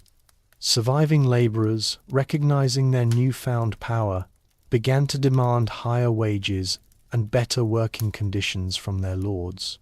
The feudal system, which had long been based on a rigid hierarchy of land ownership and labor obligations, began to fracture. Lords and landowners, desperate for workers to cultivate their fields, were forced to offer concessions that would have been unthinkable before the pandemic. They began to abandon traditional feudal obligations and instead offered monetary wages to attract laborers. In some cases, serfs who had been legally tied to the land were able to flee and seek work elsewhere, effectively gaining their freedom. This new economic reality, born from a demographic catastrophe, profoundly altered the social contract of medieval Europe. The death of the peasant class in the fields, a tragedy on an unimaginable scale, ultimately sowed the seeds of a new economic order, one in which labor, not land, was the primary source of power. The plague's devastating impact was not confined to the agricultural heartland. It also crippled the urban centers of Europe, particularly their economic engines, the craft guilds and the skilled artisans who comprised them. The medieval workshop was a place of close quarters and shared labor, a perfect environment for the rapid transmission of Yersinia pestis. The plague's swift spread through cities like Florence, London, and Paris, left a grim trail of vacant workshops, a testament to the catastrophic loss of traditional crafts and the artisans who practiced them. The craft guilds, which had long been the cornerstone of urban economic life, were designed to regulate trade, maintain quality standards, and preserve specialized knowledge through a rigid system of apprenticeship, journeyman status, and master craftsmanship. The plague's high mortality rate shattered this system. Masters who held the keys to their crafts died in large numbers, often before they could pass their knowledge on to apprentices. Entire workshops, and the specialized tools within them, were left abandoned. The skilled labor force that had sustained everything from the production of textiles and metalwork to carpentry and bookbinding was decimated. The economic consequences were immediate and profound. Production of goods plummeted, leading to a severe shortage of essential items. The price of manufactured goods skyrocketed, contributing to a period of unprecedented inflation. While the cost of labor rose, the cost of goods rose even faster, creating economic instability. The traditional guild structure, which had controlled everything from wages to the number of apprentices, was completely undermined. Surviving journeymen and apprentices, with many masters gone, found themselves in a position to demand higher wages and to set up their own workshops, even if they had not completed their formal training. This, in turn, led to a decline in quality control and the erosion of traditional standards. The long-term effects of this demographic catastrophe were far-reaching. The loss of so many skilled artisans and the breakdown of the guild system created a vacuum that would eventually lead to a more fluid entrepreneurial economy. New craftspeople, unburdened by the rigid rules of the old guilds, were able to innovate and adapt. The concentration of wealth and knowledge in the hands of the masters was broken, and a new, more dynamic economic reality began to emerge. The plague, in its brutal efficiency, had not only culled the population, but had also, and perhaps inadvertently, dismantled the very social and economic structures that had defined medieval urban life. The silent workshops were a grim symbol of an era coming to an end, and a new, often chaotic, economic order struggling to be born. The catastrophic demographic collapse of the Black Death, which claimed the lives of an estimated 1/3 to 1/2 of the European population, had a profound and unforeseen consequence on the medieval social structure. It effectively brought an end to the system of serfdom in many regions. Serfdom, a cornerstone of the feudal system, had for centuries legally tied the vast majority of the peasant class to the land they worked. Their labor was not a commodity, it was an obligation owed to their lord, with little to no compensation beyond a place to live and a small plot to farm. The plague's sudden, massive death toll changed this fundamental dynamic forever. the immense loss of life created an unprecedented labor shortage. Land, which had been the primary source of wealth and power in the feudal system, suddenly became less valuable than the labor needed to cultivate it. Surviving peasants found themselves in a unique and powerful position. For the first time, they had leverage. Lords who were desperate to prevent their fields from falling into disuse and their estates from becoming financially worthless were forced to compete for a dwindling supply of workers. This competition for labor led to a series of concessions that systematically dismantled the feudal obligations of serfdom. Peasants began to demand and receive higher wages for their work, as well as better terms of service. They could leave one lord's land to seek better conditions elsewhere, a right that had been denied to them for centuries. This newfound mobility was a radical departure from the traditional feudal contract. In some areas, lords attempted to resist this change by enacting ordinances to fix wages and prevent peasants from moving. In England, for example, the Statute of Labourers of 1351 was an attempt by the nobility to legally enforce pre-plague wages and obligations. However, these laws were largely unenforceable due to the sheer economic reality of the labour market. The plague thus acted as a powerful, if brutal, catalyst for social mobility. It provided the impetus for peasants to negotiate for their freedom from the land and their lord. In many regions of Western Europe, the traditional feudal system based on serfdom gave way to a system of free labour, where peasants could work as tenants or wage-earning farmers. This shift had far-reaching consequences, contributing to the rise of a free peasantry and, in the centuries to come, laying the groundwork for a more market-driven economy. The end of serfdom was not a planned revolution, but a direct and undeniable consequence of a demographic catastrophe that upended the medieval world. The Black Death's demographic collapse, while bringing an end to serfdom for many, simultaneously triggered a period of profound economic instability characterized by unprecedented inflation and opportunistic behavior. The same labor shortage that empowered the peasant class created a disequilibrium in the market that affected every level of society. With a third to a half of the population gone, both the supply of labor and the demand for goods were drastically altered, leading to a new and chaotic economic reality. The most immediate and well-documented economic effect was the skyrocketing cost of labor. With a scarcity of hands to work the fields and man the workshops, surviving laborers could demand significantly higher wages. This dynamic can be clearly seen in historical records, such as manor court rolls in England and wage records in Italian city-states. While this newfound bargaining power was a boon for the working class, it was a severe shock to the land-owning nobility and the urban merchant class, whose wealth and power had long been based on the availability of cheap labor. In response, landowners attempted to fix wages through legislation like England's Statute of Labourers of 1351, which sought to maintain pre-plague wage levels. These laws were largely unenforceable, as the basic economic reality of supply and demand for labour could not be legislated away. This inflationary pressure was not limited to wages. The cost of goods also rose sharply, a phenomenon known as commodity price inflation. With the supply chains of everything from grain to clothing disrupted by a lack of producers, the price of surviving goods soared. This created a paradoxical situation for the surviving population. While a peasant might earn a higher wage, the food and goods they needed to buy were also more expensive, eroding their newfound economic gains. The economic chaos gave rise to opportunism. Merchants and traders who managed to maintain their supply lines and stockpiles of goods could sell them at exorbitant prices, amassing significant wealth.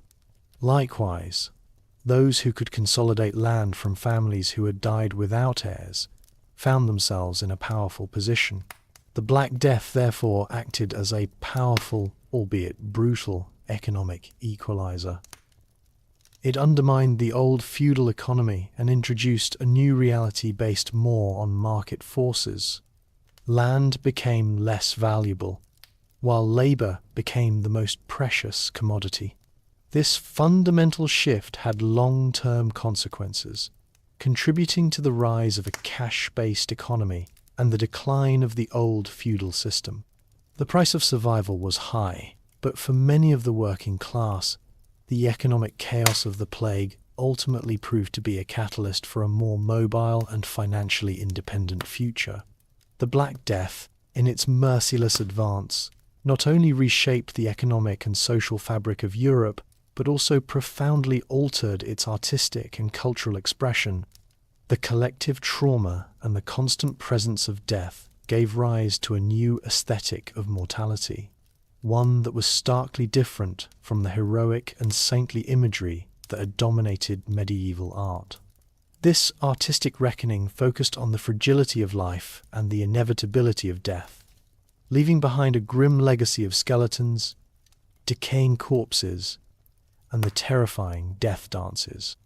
One of the most powerful and pervasive artistic motifs to emerge from this period was the danse macabre, or the dance of death. This allegorical representation, found in murals, frescoes, and manuscripts across Europe, depicted a procession of skeletons or personified death, leading people of all ages and social standings from emperors and popes to peasants and children in a grim final dance. The motif served as a powerful memento mori, a reminder that death was universal and that no one, regardless of wealth or power, was exempt from its grasp. This was a direct response to the plague's indiscriminate nature, which had shown no respect for social hierarchies. The physical reality of the plague also found its way into art. Artists began to depict decaying corpses and skeletal figures in a way that was both literal and terrifying. The traditional artistic conventions of idealized human forms were replaced with a new brutal realism. This was not a fascination with the grotesque for its own sake, but an attempt to grapple with the overwhelming reality of the plague pits and the mass burials that had become a daily fact of life.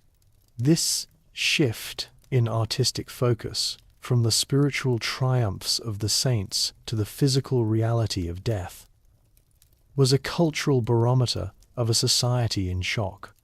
Religious art also underwent a significant transformation. The plague led to a proliferation of new saints and devotions focused on healing and protection, such as Saint Roch and Saint Sebastian. However, the art itself became more focused on suffering and human frailty. Crucifixion scenes and depictions of the martyrdom of saints became more visceral and emotionally raw. The artistic focus shifted from the triumph of the soul over the body to a more intense exploration of the body's pain and vulnerability. This new aesthetic was not limited to grand works of art. It permeated popular culture in the form of small carvings, devotional objects, and illustrations in manuscripts, making the chilling reality of mortality a constant presence in daily life. The artistic reckoning of the Black Death was a cultural response to a biological event, creating a new visual language that would forever alter European art and thought. The profound and destabilizing experience of the Black Death gave rise to a new form of literary expression, one that attempted to articulate the overwhelming despair, fear, and social collapse brought on by the pandemic. This literature of despair was a direct response to a world turned upside down, a search for meaning in the face of an event that seemed to defy rational and theological explanation. At the heart of this literary reckoning was Giovanni Boccaccio's Decameron, a work that, while deeply rooted in its time, would become a foundational text of Renaissance literature. Boccaccio, an eyewitness to the plague's devastation in Florence in 1348, frames his work with a stark and unsparing factual account of the pandemic's effects on the city.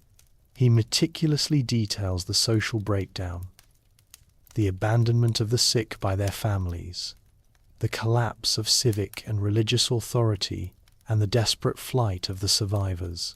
This historical prologue serves as a brutal and unflinching backdrop for the work's central premise. In the face of this chaos, a group of 7 young women and 3 young men retreat to a secluded villa outside Florence. Their refuge is not merely a physical escape, but a symbolic one, an attempt to create a microcosm of order and civility in a world consumed by death. The core of the Decameron is the frame narrative, in which the 10 protagonists spend their days telling stories. These tales, ranging from bawdy comedies to moralistic fables and tragedies, are a form of therapeutic escape. The stories themselves, with their focus on human ingenuity, love, folly, and resilience, stand in stark contrast to the grim reality of the plague outside the villa walls. This literary structure, a collection of diverse narratives unified by a single dramatic event, was a groundbreaking innovation. It allowed Boccaccio to explore a wide range of human experiences and emotions, while always keeping the central theme of mortality and social collapse in the background. The Decameron is not a theological tract. It is a humanistic one. Boccaccio is less concerned with divine punishment and more with how human beings react under the most extreme pressure. The work's secular nature and its focus on human wit and passion marked a significant departure from the theological literature that had dominated medieval thought. It represented a shift in focus from the divine to the human, a turning point that would define the coming Renaissance. The literature of despair, exemplified by Boccaccio's masterpiece, was a search for a new moral and social compass. It was a testament to the fact that even in the face of incomprehensible chaos, humanity's enduring capacity for storytelling, for humor, and for wit could be a powerful tool for survival. The sheer volume of death during the Black Death overwhelmed every aspect of medieval urban life, and no institution was more crippled than the system for burying the dead. The traditional practice of individual burial in consecrated ground, which was both a religious obligation and a social norm, became an impossibility. The gravedigger's grim work was a desperate and horrifying improvisation, leading to the creation of mass burial sites and plague pits that were a grim hallmark of the pandemic's impact on Europe. The process began with the city's clergy and sextons, who were responsible for the dead.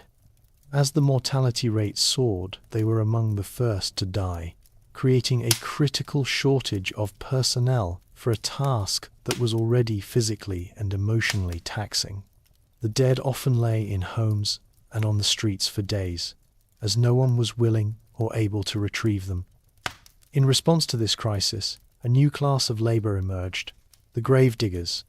These were often volunteers or low-paid laborers who, in exchange for high wages and a place to live, took on the dangerous and gruesome task of handling the dead. Their work was essential, but their social standing was low, as they were constantly in contact with contagion and were often ostracized by the surviving population. The traditional churchyards, which had served as burial grounds for centuries, filled up within weeks.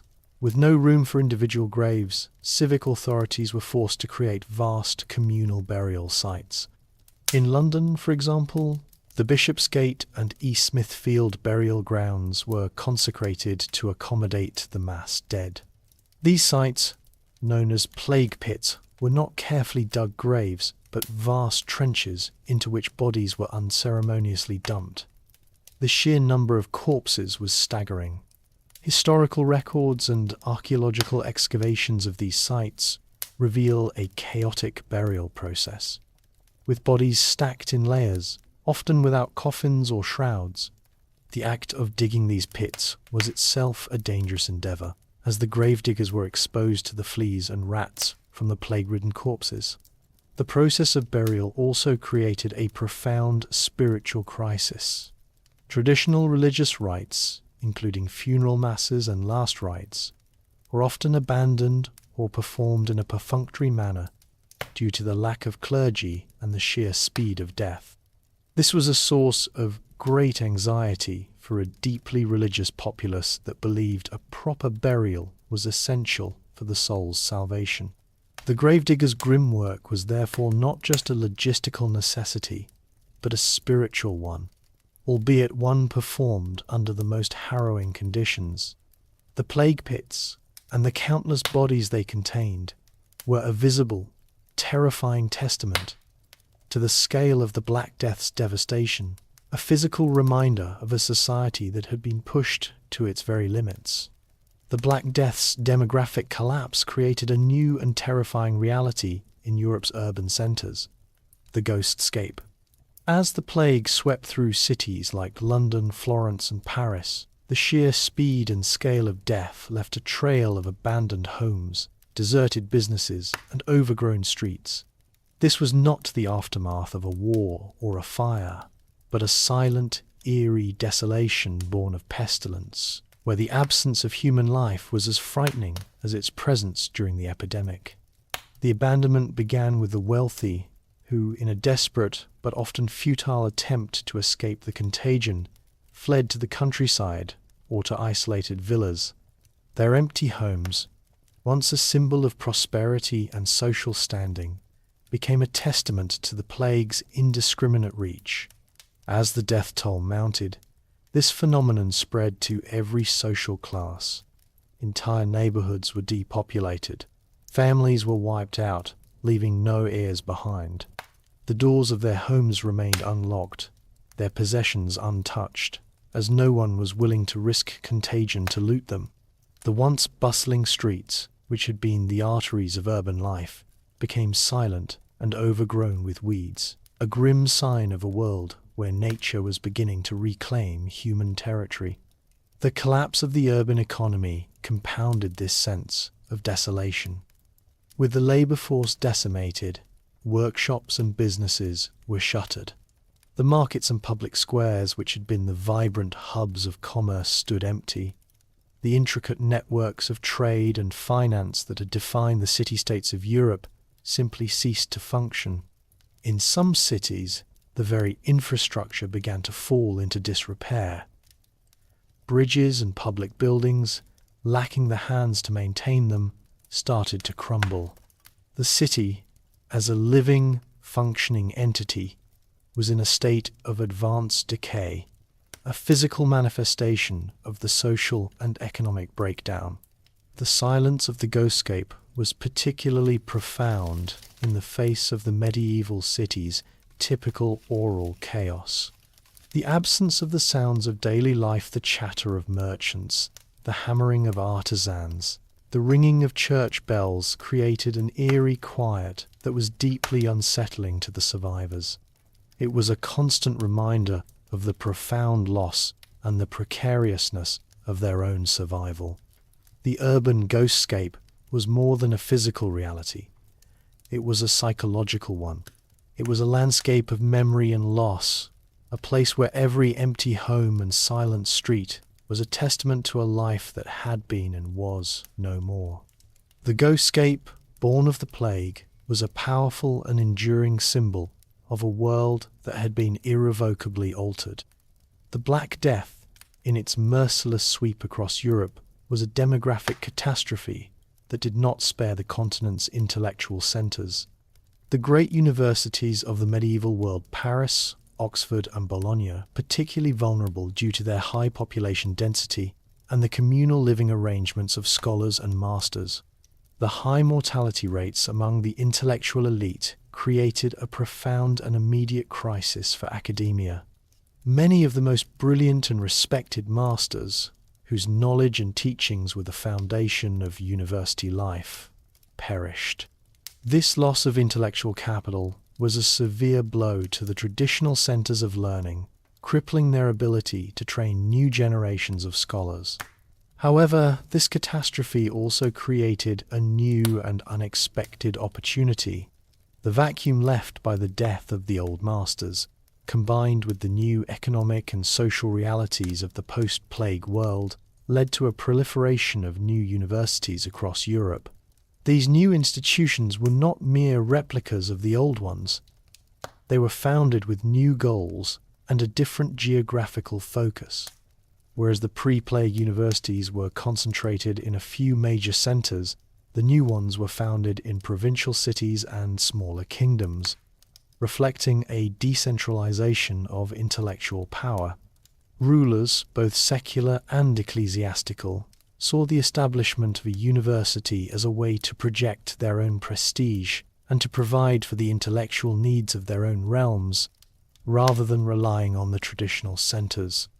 The new universities, founded in places like Prague, Vienna, and Heidelberg, were more responsive to local needs and less constrained by the rigid traditions of their predecessors. They often focused on a broader range of subjects, including law and medicine, in addition to the traditional liberal arts and theology. This intellectual shift was a direct result of the plague. The failure of medieval medicine to provide any meaningful cure or explanation for the pestilence led to a crisis of confidence in the old ways of thinking, creating an opening for new ideas. Similarly, the legal and social chaos that followed the plague created a greater demand for legal scholars who could navigate the new realities of inheritance, labor contracts, and property rights. The new universities also played a crucial role in the social mobility of the post-plague world. With a severe shortage of educated clergy and administrators, a university degree became a valuable commodity.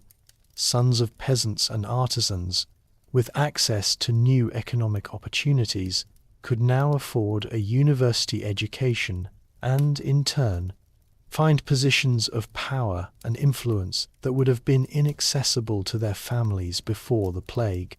The death of the old masters thus opened the door for a new generation of scholars and a new intellectual reality, one that was more geographically diverse, socially mobile, and intellectually dynamic. The rise of new universities was a testament to how the Black Death, a force of destruction, also became a catalyst for profound and lasting innovation. The Black Death, in its indiscriminate killing, paid no heed to the rigid hierarchies of the feudal system, claiming the lives of nobles, knights, and lords, just as it did the peasants. The death of these land-owning elites created a profound power vacuum and, combined with the catastrophic loss of the labor force, accelerated the erosion of feudalism as the dominant political and social structure in Europe. This was not a swift revolutionary event, but a methodical dismantling of a system already under strain, a process driven by a demographic crisis that shattered the old order. Feudalism was fundamentally based on a contract of land and service.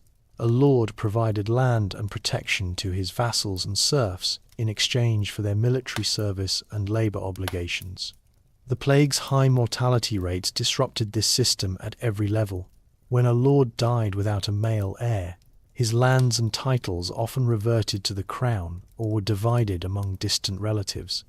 This created a fragmentation of power and wealth, as large estates were broken up and reorganized, weakening the traditional aristocratic class. The institutional knowledge of how to manage vast landholdings and the military forces to defend them was often lost with the death of a single family. More critically, the death of the peasant class had a direct and devastating impact on the feudal contract. As the script for an earlier chapter established, labor became a scarce and valuable commodity. The surviving serfs, recognizing their newfound power, demanded better wages and freedom from their feudal obligations. This forced the lords, whose land was now worthless without labor to work it, into a position of weakness. Their traditional authority, which had been based on their control of the land and a subservient labor force, was undermined.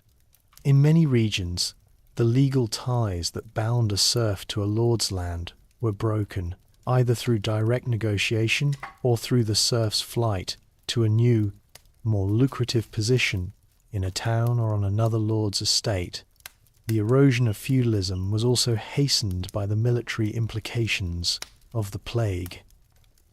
The death of so many knights and fighting men created a shortage of trained soldiers.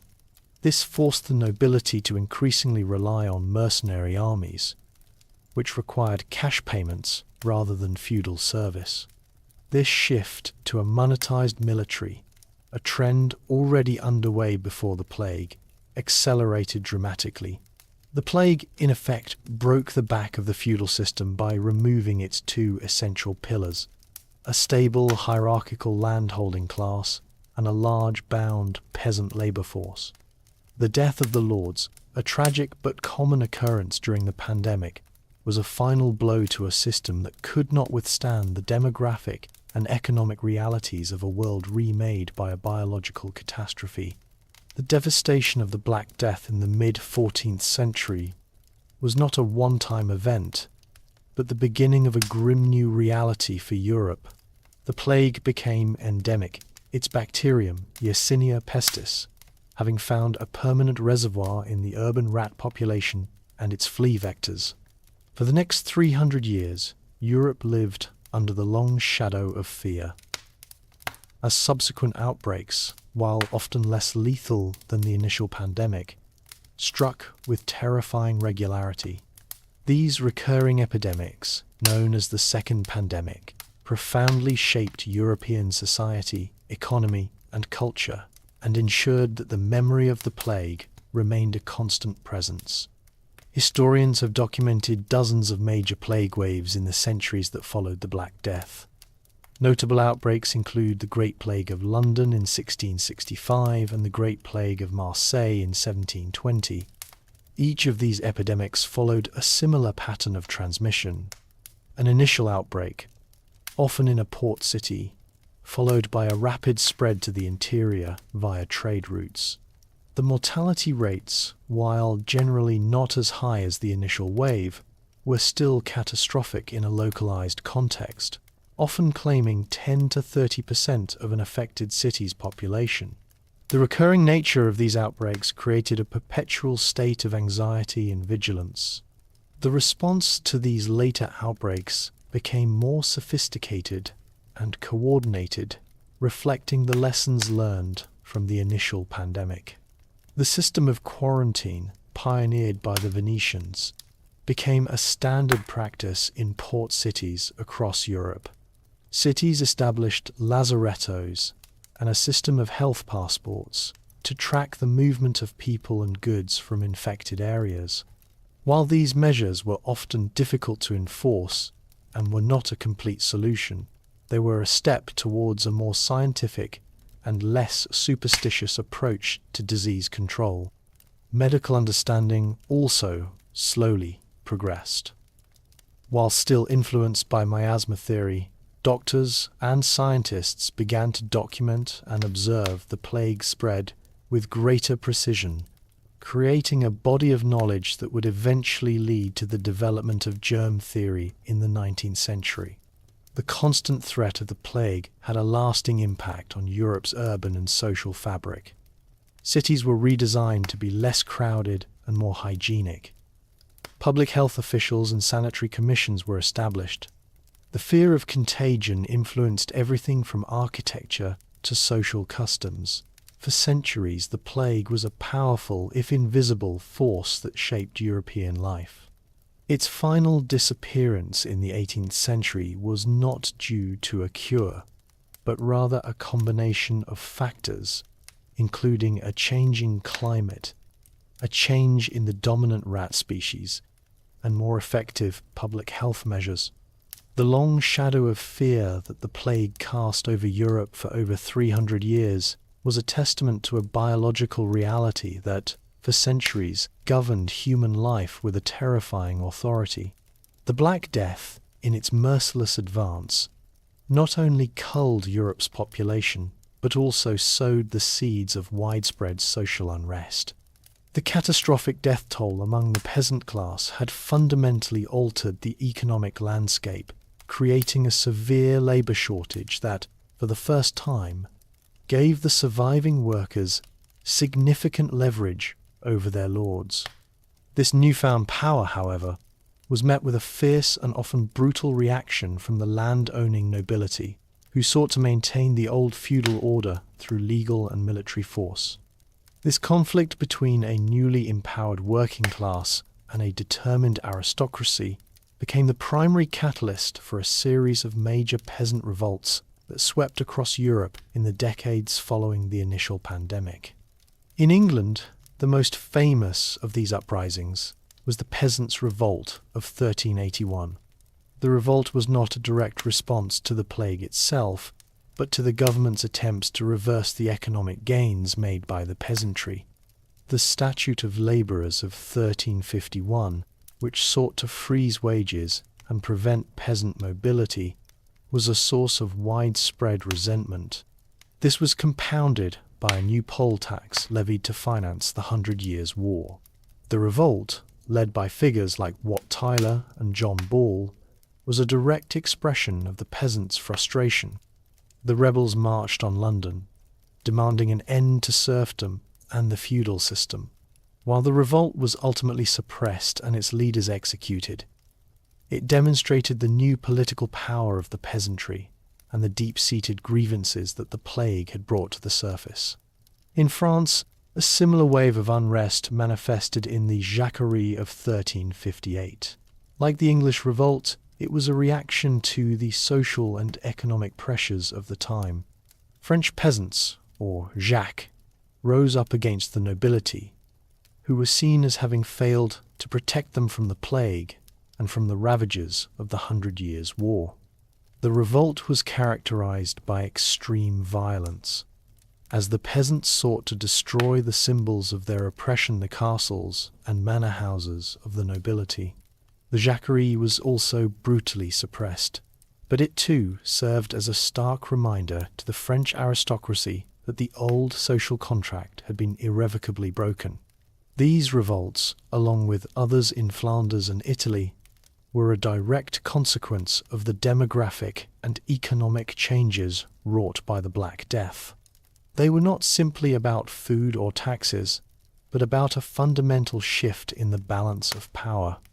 The plague had inadvertently empowered the working class, and the revolts were a violent and dramatic expression of their refusal to return to the old order. While none of the revolts achieved their immediate goals, they were a major factor in the long, slow decline of feudalism in Europe. The Black Death, in its merciless advance, irrevocably transformed the social and economic landscape of Europe, giving rise to a new world of work defined by higher wages, new forms of land ownership, and a fundamentally altered social contract. The catastrophic death toll, which fell disproportionately on the working class, created an unprecedented labor shortage that shattered the economic foundations of the feudal system. This demographic reality was the single most important factor in the liberation of the peasantry and the rise of a new market-driven economy. For centuries, the feudal system had been based on the premise of land scarcity and labor abundance. The vast majority of the population was tied to the land as serfs, with their labor a fixed obligation to their lord. The plague reversed this dynamic overnight. With the surviving population now a valuable and scarce commodity, surviving workers had leverage they had never possessed before. They began to demand and receive higher wages for their labor, as well as new forms of land tenure. Lords, desperate to prevent their lands from falling into disuse, were forced to make concessions that would have been unthinkable a generation earlier. This new reality led to the decline of traditional feudal obligations and the rise of a cash-based economy. Surviving peasants could now negotiate for their freedom from the land and work as tenant farmers or wage labourers. This newfound mobility allowed them to seek the best opportunities, a radical departure from the old system. In England, the Statute of Labourers of 1351, which sought to freeze wages, was a clear attempt by the land-owning class to resist this change. However, these efforts were largely unsuccessful, as the basic economic reality of supply and demand for labor could not be legislated away. The transformation also created a new relationship between labor and land. With the decline in population, there was more land available for a smaller number of people. This allowed surviving peasants to consolidate their landholdings, creating a class of independent smallholders who were no longer beholden to the whims of a lord. This consolidation of land and a newfound economic independence gave rise to a more mobile and entrepreneurial class, a far cry from the static, hierarchical world of serfdom. The new world of work was a direct consequence of the Black Death's demographic shock. It was a world where labor, not land, was the most valuable commodity, and where the social contract had been permanently and irrevocably altered. The Black Death, in its merciless advance, not only culled Europe's population, but also inadvertently led to a fundamental shift in the diet of the surviving populace, marking a new era of prosperity for the working class. For centuries before the pandemic, the medieval diet, particularly for the peasantry, had been based almost entirely on grain. Bread, porridge, and gruel made from wheat and barley were the staples of daily life, with meat being a rare luxury, consumed only on special occasions. This dietary reality was a direct result of the feudal system, which prioritized grain production to feed a burgeoning population. The catastrophic death toll of the plague changed this economic reality forever. The severe labor shortage meant that vast tracts of land that had once been cultivated for grain production were left abandoned. The surviving peasants, now with greater economic power and mobility, were no longer forced to work the land for their lords. This, in turn, led to a significant decline in grain production. Landowners, faced with a scarcity of laborers, found it more profitable to convert their fields from intensive grain cultivation to less labor-intensive activities, such as sheep and cattle farming. The great fields of grain, which had fed a population of millions, were gradually replaced with pastures for livestock. This shift in land use had a direct and profound impact on the diet of the surviving population. For the first time, meat and dairy products became more abundant and, critically, more affordable. The price of meat, which had once been prohibitively high for the working class, began to fall as the supply of livestock increased. Peasants who were now earning higher wages could afford to purchase and consume meat and dairy on a regular basis. This change in diet was not just a matter of taste, it was a visible sign of a new economic reality. It was a clear indication that the surviving population had a higher standard of living than the generations that had preceded them. The shift from a grain-based diet to one that included more meat and dairy had long-term consequences for European society. It led to an improvement in public health and a general increase in physical stature and well-being. The newfound prosperity of the working class was, in a very real and tangible way, a direct consequence of the plague's demographic shock.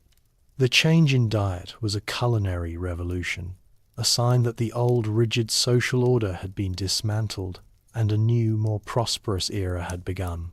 The plague, a force of destruction, had ironically provided the survivors with a path to a more abundant life.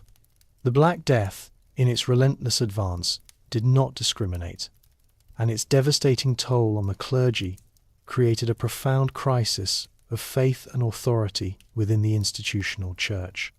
This crisis, while not the direct cause of the Great Schism of the West, was a powerful and often overlooked catalyst that exacerbated existing tensions and undermined the Church's moral and spiritual authority in the eyes of the populace. The plague, in effect, exposed the vulnerabilities of a human institution that claimed divine authority but was powerless against a biological reality. For a deeply religious society, the plague presented an unsolvable theological paradox. If the plague was divine punishment for human sin, why were the most pious and devoted members of the clergy dying alongside the sinful? And if God's chosen representatives on earth were so easily struck down, what did that say about their spiritual power or God's will? The failure of the clergy to offer a coherent explanation or a cure for the plague led to a profound disillusionment with the institutional church. The papal court at Avignon, a symbol of the church's wealth and power, was crippled by the plague, an event that many saw as a grim sign of divine judgment. This crisis of faith, which had been simmering for decades, found a new and devastating expression in the context of the Great Schism.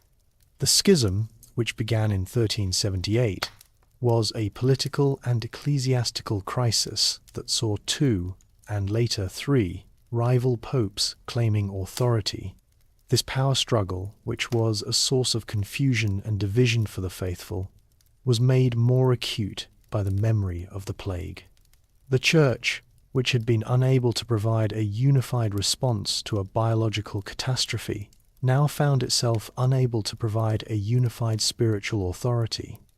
The spectacle of rival popes excommunicating each other and engaging in political intrigue was a sharp and painful contrast to the sacrifice of the priests and monks who had died serving the sick during the plague. The plague's demographic impact also contributed to the schism's longevity and complexity. The high mortality among the clergy meant that new cardinals and bishops were appointed to fill the vacant positions. Many of these new appointments were made on the basis of political loyalty rather than theological merit, exacerbating the political divisions that fueled the schism. The plague, in effect, created a new generation of church leaders who were less beholden to the old traditions and more interested in the political and financial realities of the post-plague world. The Great Schism, a tragic political and spiritual crisis, was therefore both a consequence of existing tensions and a powerful expression of a church that had been weakened and fractured by a plague it could not comprehend. The Black Death, in its merciless advance, not only challenged the institutional church, but also fundamentally transformed the nature of religious belief and practice in Europe. In the face of a cataclysmic event that seemed to defy both rational and theological explanation, a significant portion of the populace turned away from the formal, public rituals of the church and embraced a more personal and direct form of spirituality. The plague, in effect, became a powerful driver of private devotion, a spiritual revolution that would have a lasting impact on European religious life.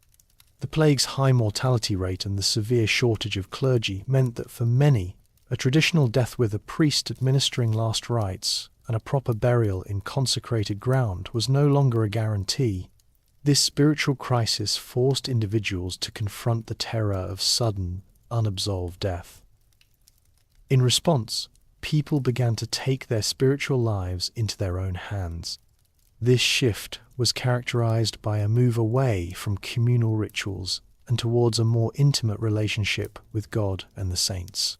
Devotion to saints and the Virgin Mary became more personal, with individuals and families praying directly for intercession and protection. New religious orders and lay brotherhoods focused on prayer, charity, and acts of personal penance emerged as alternatives to the traditional church hierarchy. This rise in private devotion was also reflected in the proliferation of new forms of religious art and literature.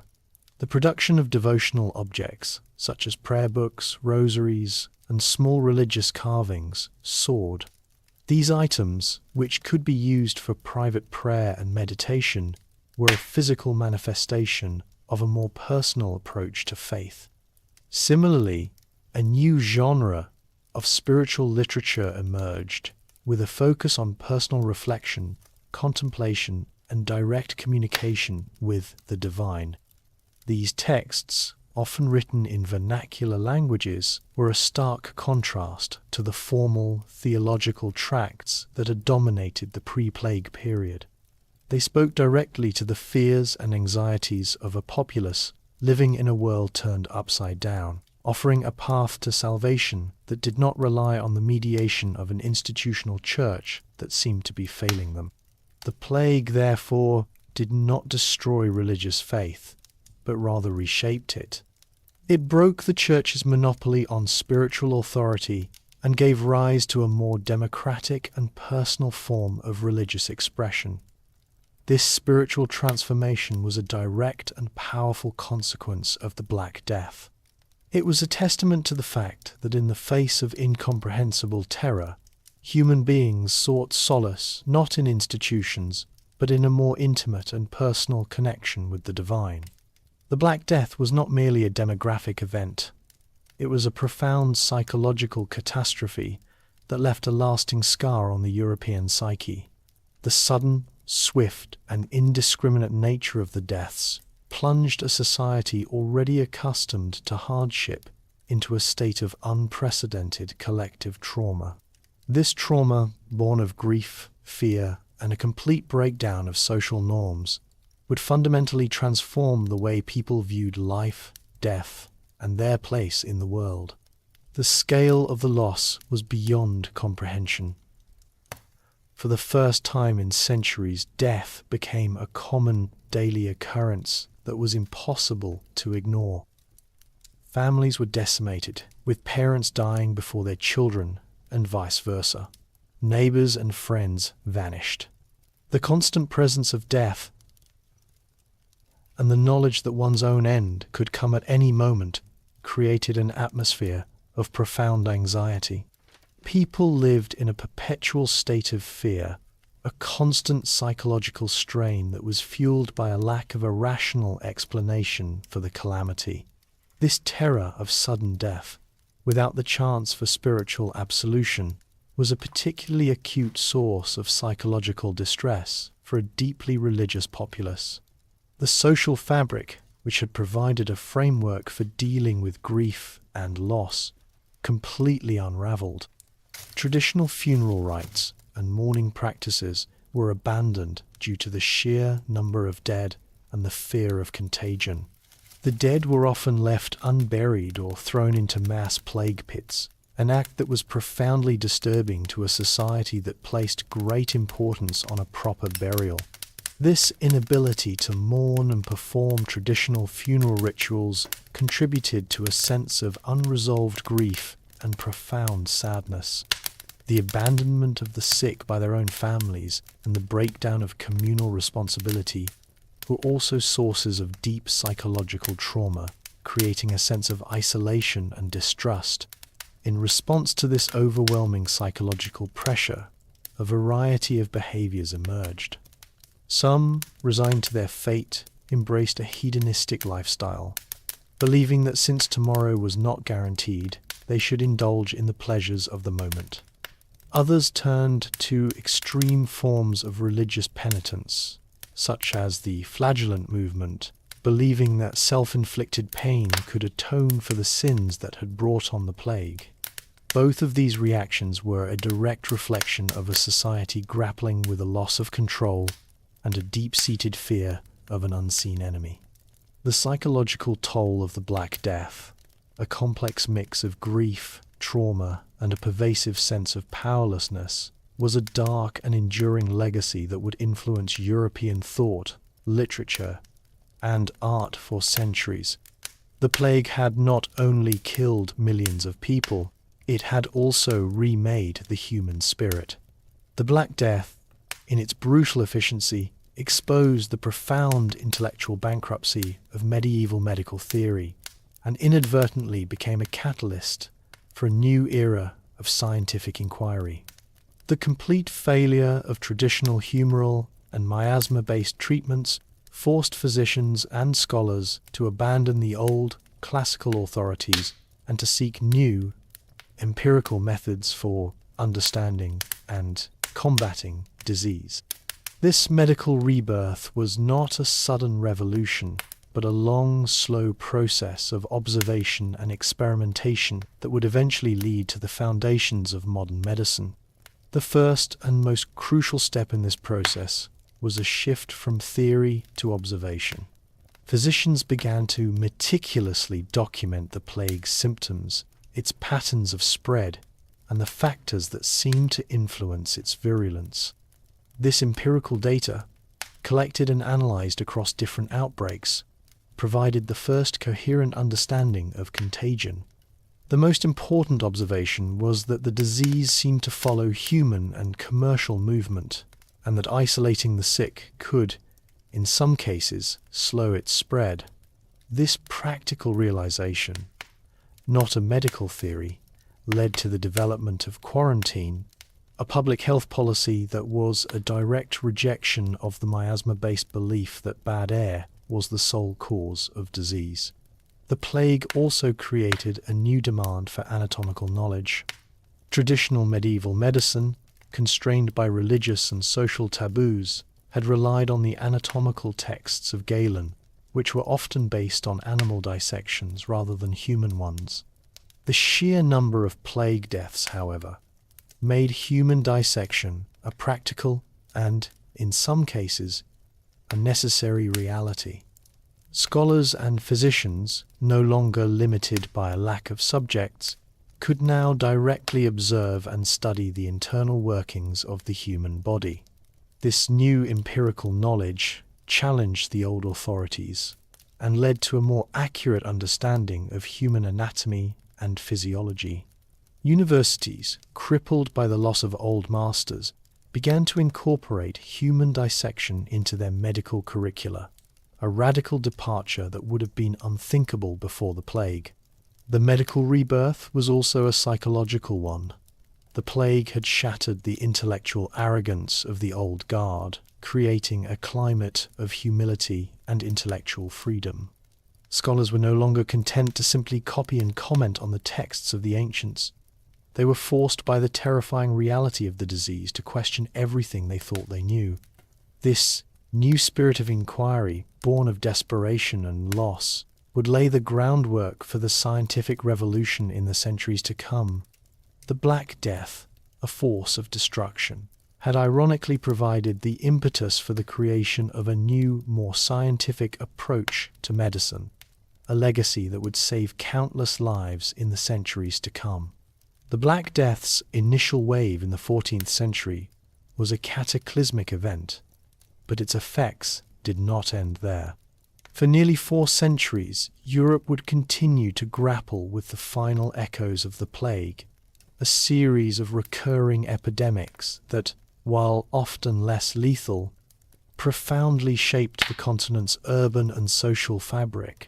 These lingering outbreaks, which struck with a terrifying regularity, were a grim reminder that the bacterium Yersinia pestis had found a permanent reservoir and that a true biological solution remained elusive.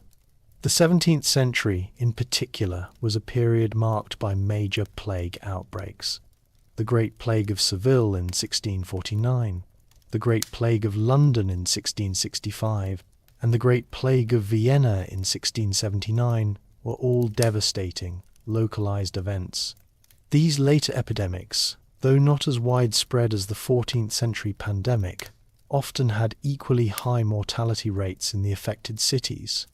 The Great Plague of London, for example, is estimated to have killed over 100,000 people, a quarter of the city's population at the time.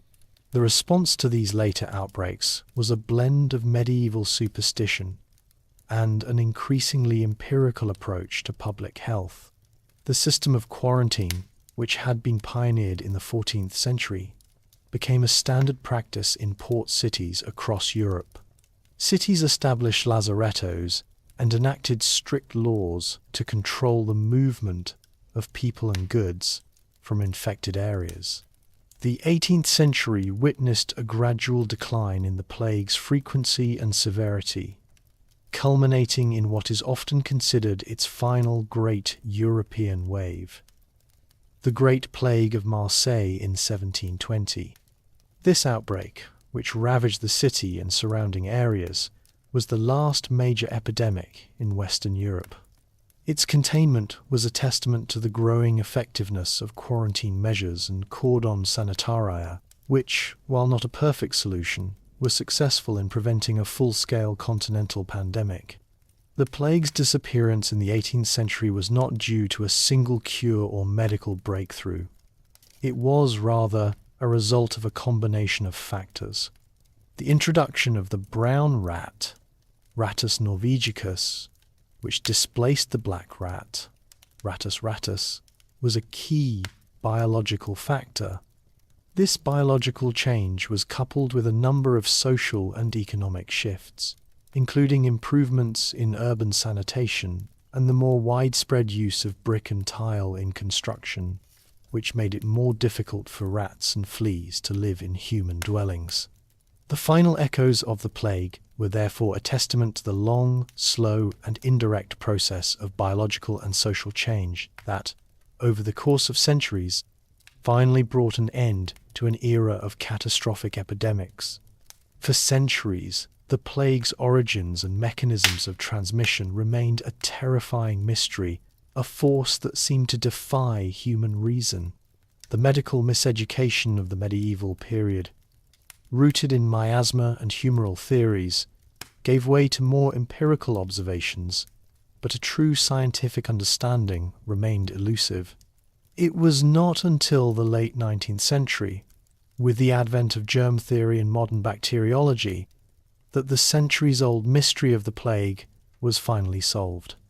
This scientific breakthrough, a triumph of human ingenuity, was made possible by a new wave of plague that emerged in Asia. The third pandemic, which began in China in the mid-19th century, was the final global outbreak of the plague. It spread from its origins in Yunnan province to major port cities in China, and then, via global trade routes, to India, the Americas, and Australia. This new wave of devastation provided the critical opportunity for scientists to study the disease under a microscope. In 1894, during a severe outbreak in Hong Kong, two bacteriologists, working independently, made the breakthrough discovery. The Swiss-French physician Alexandre Yersin, a student of Louis Pasteur, and the Japanese bacteriologist Kitasato Shibasaburo were both dispatched to the city by their respective governments to investigate the epidemic. Yersin, working in a makeshift laboratory in a straw hut, was the first to isolate the bacterium. He quickly identified a short, rod-shaped bacillus from the buboes of infected patients. He also found the same bacillus in the carcasses of dead rats, correctly hypothesizing that the disease was carried by the rodents.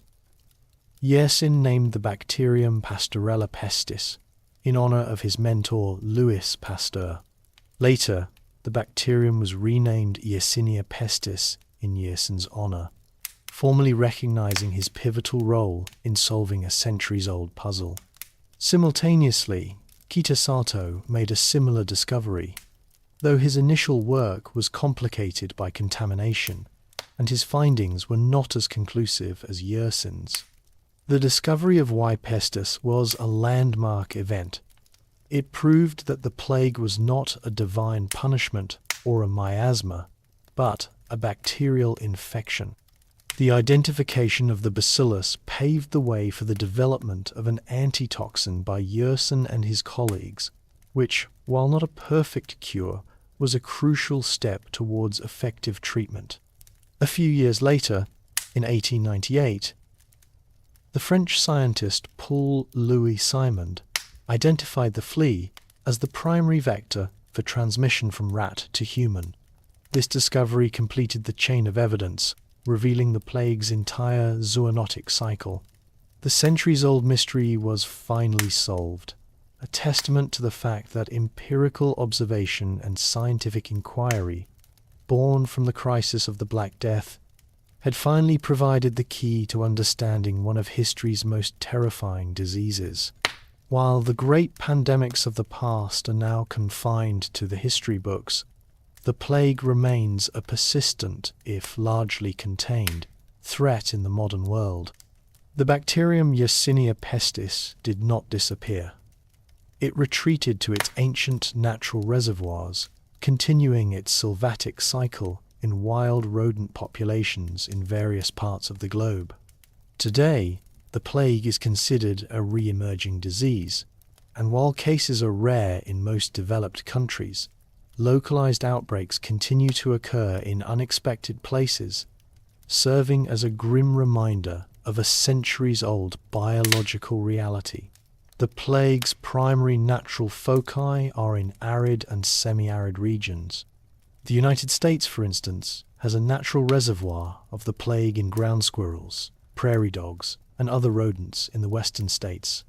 While human cases are infrequent, typically around 7 per year, they are a consistent reality, most often resulting from contact with an infected animal. The disease also remains endemic in parts of Africa, particularly in the Democratic Republic of Congo and Madagascar, where it can still cause significant outbreaks. In these regions, a combination of environmental factors, rural poverty, and limited public health infrastructure can allow the disease to spill over from its wild animal hosts into human populations. Modern plague exists in 3 forms, mirroring its historical presentations. The most common is bubonic plague, which is transmitted by flea bites and is characterized by swollen, painful lymph nodes called buboes.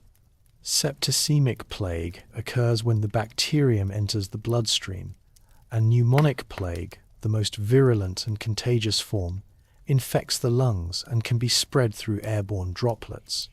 While all 3 forms are deadly if left untreated, the development of antibiotics in the 20th century has transformed the prognosis for plague victims.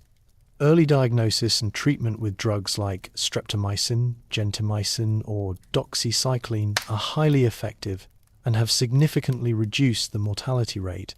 Public health efforts in the modern era focus on surveillance, prevention, and rapid response. Health officials in endemic areas monitor wild rodent populations and conduct educational campaigns to inform the public about the risks. The threat of bioterrorism has also led to a heightened awareness of plague as a potential weapon, adding a new layer of complexity to its management. The modern plague is a testament to the fact that while humanity has made immense scientific strides, the ancient bacterium and its natural cycle continue to operate independently. The centuries-old mystery of the plague may be solved, but its biological reality remains a subtle but persistent part of the world's ecosystem. While historical records and epidemiological patterns provided the primary evidence for the plague's past, modern science has offered a more precise and definitive way to trace its ancient journey through the analysis of ancient DNA. The advent of paleomicrobiology and genomic sequencing has allowed scientists to extract and analyze the genetic material of Yersinia pestis from the remains of historical plague victims. This research has transformed our understanding of the pandemic, moving from historical hypothesis to biological certainty. The process involves meticulously recovering DNA from the dental pulp of skeletons found in medieval mass graves and plague pits. Teeth, with their hard protective enamel, provide an excellent environment for preserving bacterial DNA over centuries. By analyzing this ancient aDNA, scientists have been able to definitively confirm that Y. pestis was the causative agent of the Black Death, the plague of Justinian, and the Third Pandemic. This genomic evidence has settled centuries-long debates and provided a clear biological link between these historical events. Beyond simple confirmation, genetic analysis has allowed researchers to construct a detailed evolutionary timeline of the bacterium. By comparing the genetic sequences of ancient and modern strains, scientists have identified a key evolutionary event in the bacterium's history: the acquisition of specific genes that made it highly virulent and transmissible to fleas. This genomic insight has revealed that the ancient plague was not a single, static entity, but an evolving pathogen. Genetic studies have also been able to trace the geographical spread of the plague with unprecedented accuracy. For example, a major study published in The Lancet traced the origin of the Black Death to a specific lineage of Y. pestis that emerged in Central Asia and spread in a single, well-defined route across Europe. Furthermore, genetic analysis has revealed a clear link between the strains that caused the three major historical pandemics, showing that they all originated from the same Central Asian reservoir. This genomic evidence supports the historical narrative of the plague's retreat and re-emergence, confirming that the bacterium did not die out, but merely went dormant in its natural hosts before finding new vectors and new opportunities for human transmission. The genetics of the plague has, in essence, provided a biological roadmap of its ancient journey, offering a powerful testament to how scientific inquiry can unlock the secrets of history. The ancient shadow of the plague is no longer a mystery, but a tangible, traceable piece of biological history preserved in the very bones of its victims. The Black Death, a biological catastrophe that ravaged the European continent, did not end with the disappearance of its initial wave. Its true legacy lies in the profound and irreversible transformations it brought to the foundations of the medieval world, shaping a new social, economic, and intellectual reality that laid the groundwork for the modern era.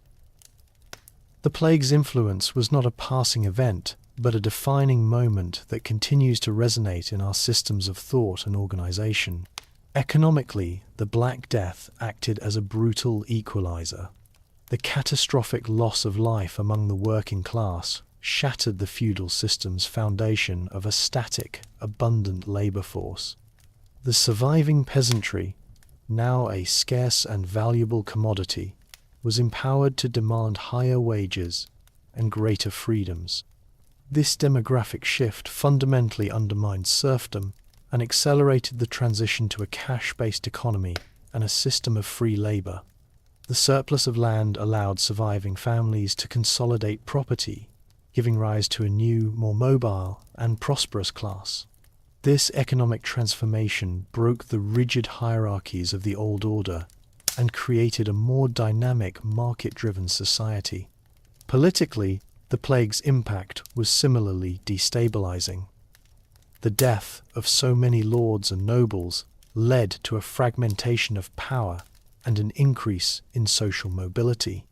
The peasant revolts that swept across Europe were a direct expression of a new political consciousness among the working class, who, having gained economic leverage, were now willing to demand a new social contract.